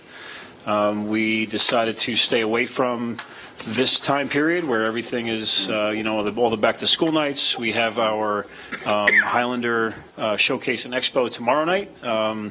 So we are looking to promote that event and try and get as much community interaction with tomorrow night's event as possible. So Safe Night, in collaboration again with CASA, will be December 4th, and there'll be an awful lot of advertisement and awareness brought to that event as we get a little bit closer. Probably early November we'll start looking for RSVP and all that type of thing that goes with it. We offer a family dinner, for the participants who come to the event. We like to highlight the importance of the family dinner table and try and connect to the research about those families who do things together, that those children tend to engage in less riskier behavior. So thank you for that opportunity to highlight the event. Very welcome. Thank you. And do we have a projected date for that yet? December 4th. December 4th. Thank you. Super. Okay. Going back one step, the trunk or treat is from 4 to 8 p.m. All right. There is a United Prevention Narcan training at William Patterson College on November 16th. There is a Sober Fest at Spring Lake Day Camp in Ringwood on Conklin Town Road on October 20th from 12 to 4. It actually looks really fun. There's fishing, boating, zip lining, obstacle courses. It looks great. So it's a kind of a family thing.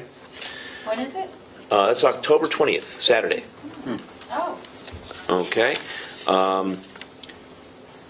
There's a spotlight on special needs. I don't know. This is something that you might. Yes. I think Dr. McQuaid is. I believe scheduled she's to- speaking. Yeah, Yes. she's speaking. All right. So this is a spotlight on special needs. It's open to all Passaic County residents also on October 20th, from 10 to 3,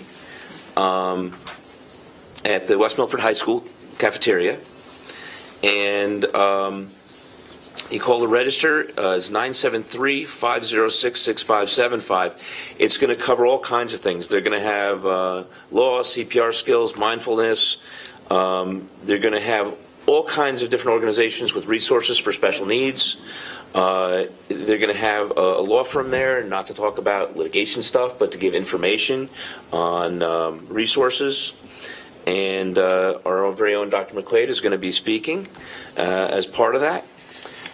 So it looks like a fantastic resource for special needs folks. And again, that's October 20th, 10 to 3 p.m. at the high school cafeteria.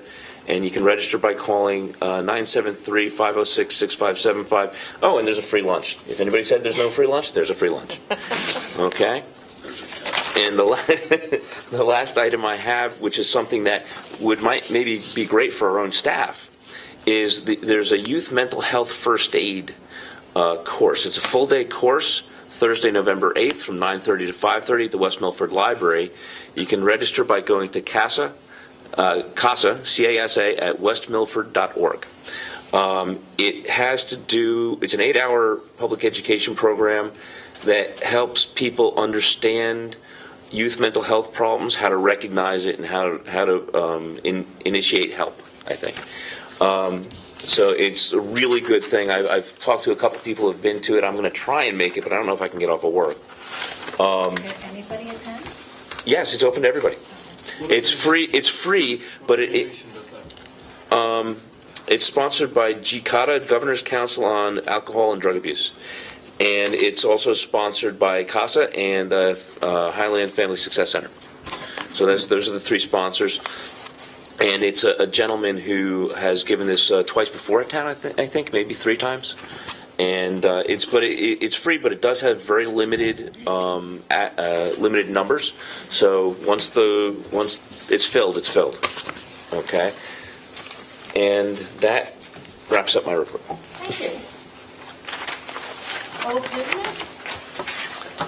Mrs. Francisco, we have the correspondence. Everybody has their correspondence, the letter that we sent. We didn't get any kind of acknowledgement, like they're going to send us a check or anything, right? Did we, I was hoping. I would like to say that was very well written letter. Thank you. I have a question. And this is for anybody who doesn't know this. This is the letter to PCTI to ask them to reduce, use their part of their grant money to reduce our tuition costs. Mrs. Squire. Thank you. We had spoken about contacting our freeholder who lives in town and meeting with him about pushing our legislators to help us with funding. Have we done anything about that yet? No, we haven't reached out yet. I spoke with Mr. Duffy, you're talking about. Oh, you And did? and couple when are days we going ago. to meet We with don't have a them? date yet. But Okay. We touched base Thursday, Friday last week. Okay, good, So. good. Wow. Good. And anybody else have any old Mention business? my name. Two things. One, I just want to give Dan some kudos. The family days for homework free, I think, is a great idea. The kids do need some downtime to de-stress in between things, and I think this will actually end up making them more able to learn by giving them some downtime away from homework on holidays. Thank you very much. Anybody else, old business? All right. Mrs. Francisco wrote this? Yes, you did. Good job. It's good to know there are still people who understand Right. the English language. Thank you. And she's ours. Yeah. Woo-hoo. Hey. Anybody else, anything under old business? Yep. Oh, Okay. All right. I've been having some difficulty getting information lately. I've asked for certain documentation. I sent an email to Dr. Anamone and Barbara about 10 days ago, roughly, and a reminder about 3 or 4 days ago, and haven't heard anything back. I'm not going to say what that document is because it might be sensitive, but even if it were something that you didn't want to release, I certainly could have gotten a phone call or an email back giving me the information that would have been pertinent. Okay. Second, recently Well, let me respond on the first one. I did speak with Mrs. Francisco about it because I got the email copy to her. And she'll talk to you about it in executive session. Okay, super. Okay. All right. Maybe that's the answer. But go ahead. All right, but they could have just emailed back and said, we'll be going over it and providing it that time or whatever. I think I might have dropped the ball on that. But go Okay, ahead. all right. Second, recently I had a couple parents contact me with regard to some physical altercations We're between not gonna go students. into that. Hold on a second. Part of the meeting. I'm asking why I couldn't get an answer back from the administration, Because, whether or not there was an investigation being done. Glenn, you are aware that HIB is handled by the administration, it's discussed in executive. There's no reason to bring that up now. I am sure we'll go over an executive session. Well, what I'm really bringing up is why I can't get answers to questions. Glenn, It- because they're allowed to handle their administration the way they want. You are just an elected official. You don't get to dictate how they handle these things. You can certainly question them, but that's it. I asked if the investigation would be done in accordance with state law and policy. That was my question. Understood, Glenn. The answer would be yes or no. Understood. You're allowed to ask questions. They don't I have am. to provide answers. They don't have to answer any questions to us? They don't. It depends on the question, Glenn. Okay. Respectfully, I have to disagree with that one because I didn't couch it in a way that was directing them to do anything. I was simply asking a question. Glenn, you're saying the Okay. generalities. All right. So, and the last thing is, since Dr. Anamone declined last meeting, both publicly and privately, I still have not gotten an answer why he did not inform the board that there was a major lawsuit filed and served on the district. And I'm still waiting for an answer to that. Glenn, we talked about this last executive session. Yes, we did. And I was not asking about the lawsuit. I was asking why the fiduciary duty to inform the board was breached. I think that's your opinion. So let's move on. Any other old business? We need a motion to close all business. Move to close all business. Second. All those in favor? Aye. Any opposed? New business? Anybody have any? I have new something. business? Mrs. Dwyer. Okay, we do have an athletic hall of fame, but I think the community needs to know that we also have an academic hall of fame referred to as the Hall of Excellence. And they are having an art auction on October 18th. And if you're interested, and I hope people do support it, because we're recognizing kids who have made contributions throughout the world. And the tickets are $10, and you can get them by calling Laura Oakes or emailing her or contacting Denise Drexler. And I believe also Susan Nebeker has tickets. So it's not only art, it's sports memorabilia, and it'll be a worthwhile cause. That's October 18th. And can I jump in on that Yes. as well, Mrs. Dwyer? Go ahead. Laura Oakes, who you just referenced, and I are meeting tomorrow. We're composing a Honeywell that's going to go out tomorrow after school as Great. we're going to tack on to our invitation to the Highlander Showcase tomorrow night, and we're going to include all the information for how to contribute and be part of our art auction and to support the Hall of Excellence. Okay, and, thank you. there will be representation at tomorrow's event if you want to still pick up tickets, but all that information will be included in tomorrow afternoon's Honeywell. Okay, thank you. When and where? October 18th. I got that. What time? Macapin Cafeteria at 4 o'clock? 4 o'clock? After No. school. It's High school. It's not at Macapin? It is at the high school. Thank you. And what time is it? Tomorrow's Honeywell will include all the. Thank you. 6:30, I thought. The preview is 6:30 to 7:30, and the auction starts at 7:30. That's what I thought, Are we talking 6:30. about two different things? No, we're talking about the art auction. Okay. We'll get that in the Honeywell with all the Yeah. date, time, location. Thank you. Thank you. But Any other new please business? support it. Mr. Drew? I'm not sure what the procedure is going to be, but I would like us to look into donating a bus for the purpose of the Absolutely. kids who came in I here. agree.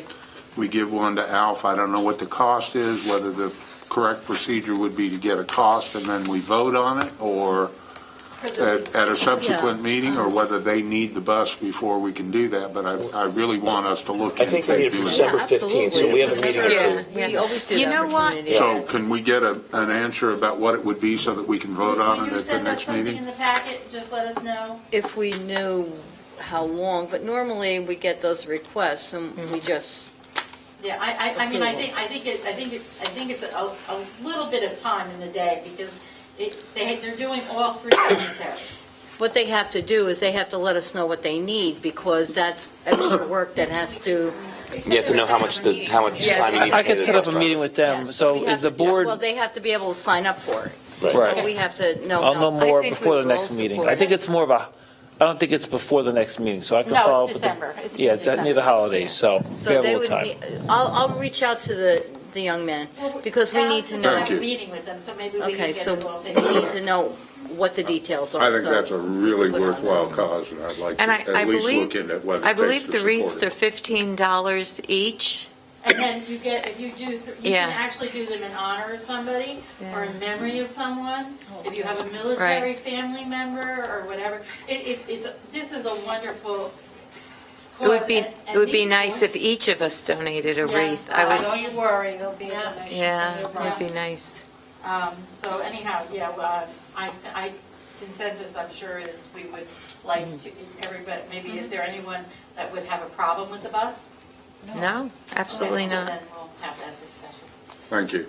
Thank you, Mr. Drew. Mr. Hubert? Yeah, I'd like to, well, first of all, I'll explain a little bit first. A number of documents on the agenda are provided electronically. And a lot of times, they're not provided electronically to the public. So I'd like to make a motion that anything that's not confidential or otherwise classified information be provided on the a public tab, so that the public can follow along on any of those things, that we can disclose. What do you think is an honor? Well, most of the stuff is under the board member tab. Right, but I haven't been able to find some of the things that were. So, I mean, it just seems to me that some of the materials we get that you haven't found stuff that you needed on? No, I've found it, but I find it under the board member tab. That's wants it extranet, under that public the tab. public doesn't have access to. But it's because it's not, the meeting hasn't happened, so it's not public yet. All right, but it seems to me that there are things like the land proposal, things like that, that It's not could public be. information. No. That's for the board to deliberate So on. there is nothing provided electronically that the public would have the ability to look at? They get the bill list. That's part of the agenda that gets put on. Just to add as well, I mean, Technically, they could they don't make- need anything. They could also make an OPA request if there's something that's missing, it's a public document, and then that could be, Well, they get 3 days to do that. That wouldn't be sufficient to actually bring something up at a meeting. say again. They could certainly OPA request it after and bring it up to the next meeting. I mean, there's nothing that can. Most of the time, it's already voted on by then. Yeah, you have a tough luck attitude. I got it. We'll take that under consideration. Look at his face. I don't think we need to say anything about the attorney, okay? Thank you. Let's be appropriate. Anybody else have anything under new business? If not, we need a motion.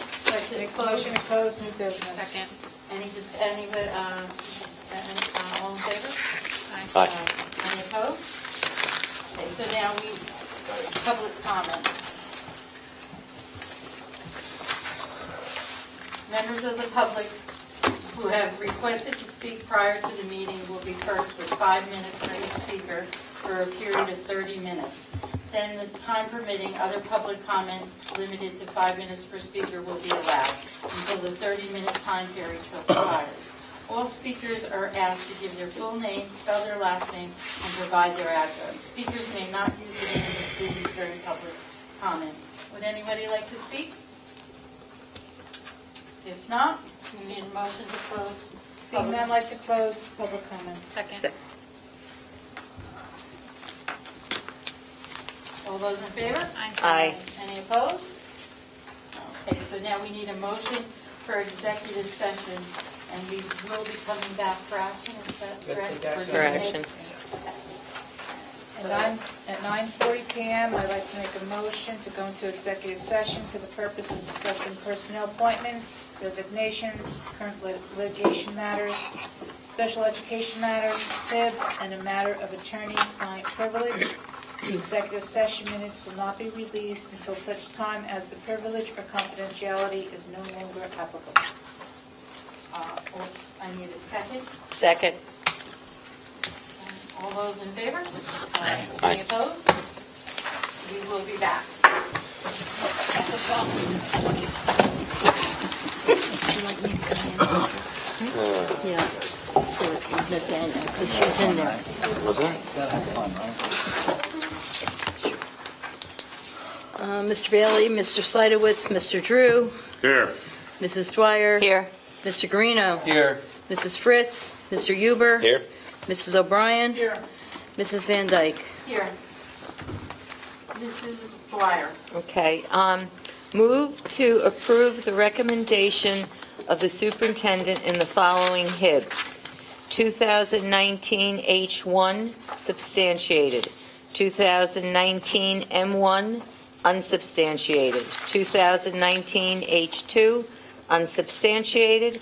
2019 H3 substantiated. Second. Any discussion? If not, Mrs. Francisco, roll call, please. Mrs. Dwyer. Yes. Mrs. O'Brien. Yes. Mr. Guarino. Yes. Mr. Huber. Yes. Mr. Drew. Yes. Mrs. Van Dyke. Yes. Motion to adjourn. Second. All those in favor? Aye. Any opposed? Good night, everyone, have a good night. You too. Thank you. I miss Coots. Too bad the band's not playing. Too bad the band's done. They only play till 10 o'clock? That's early.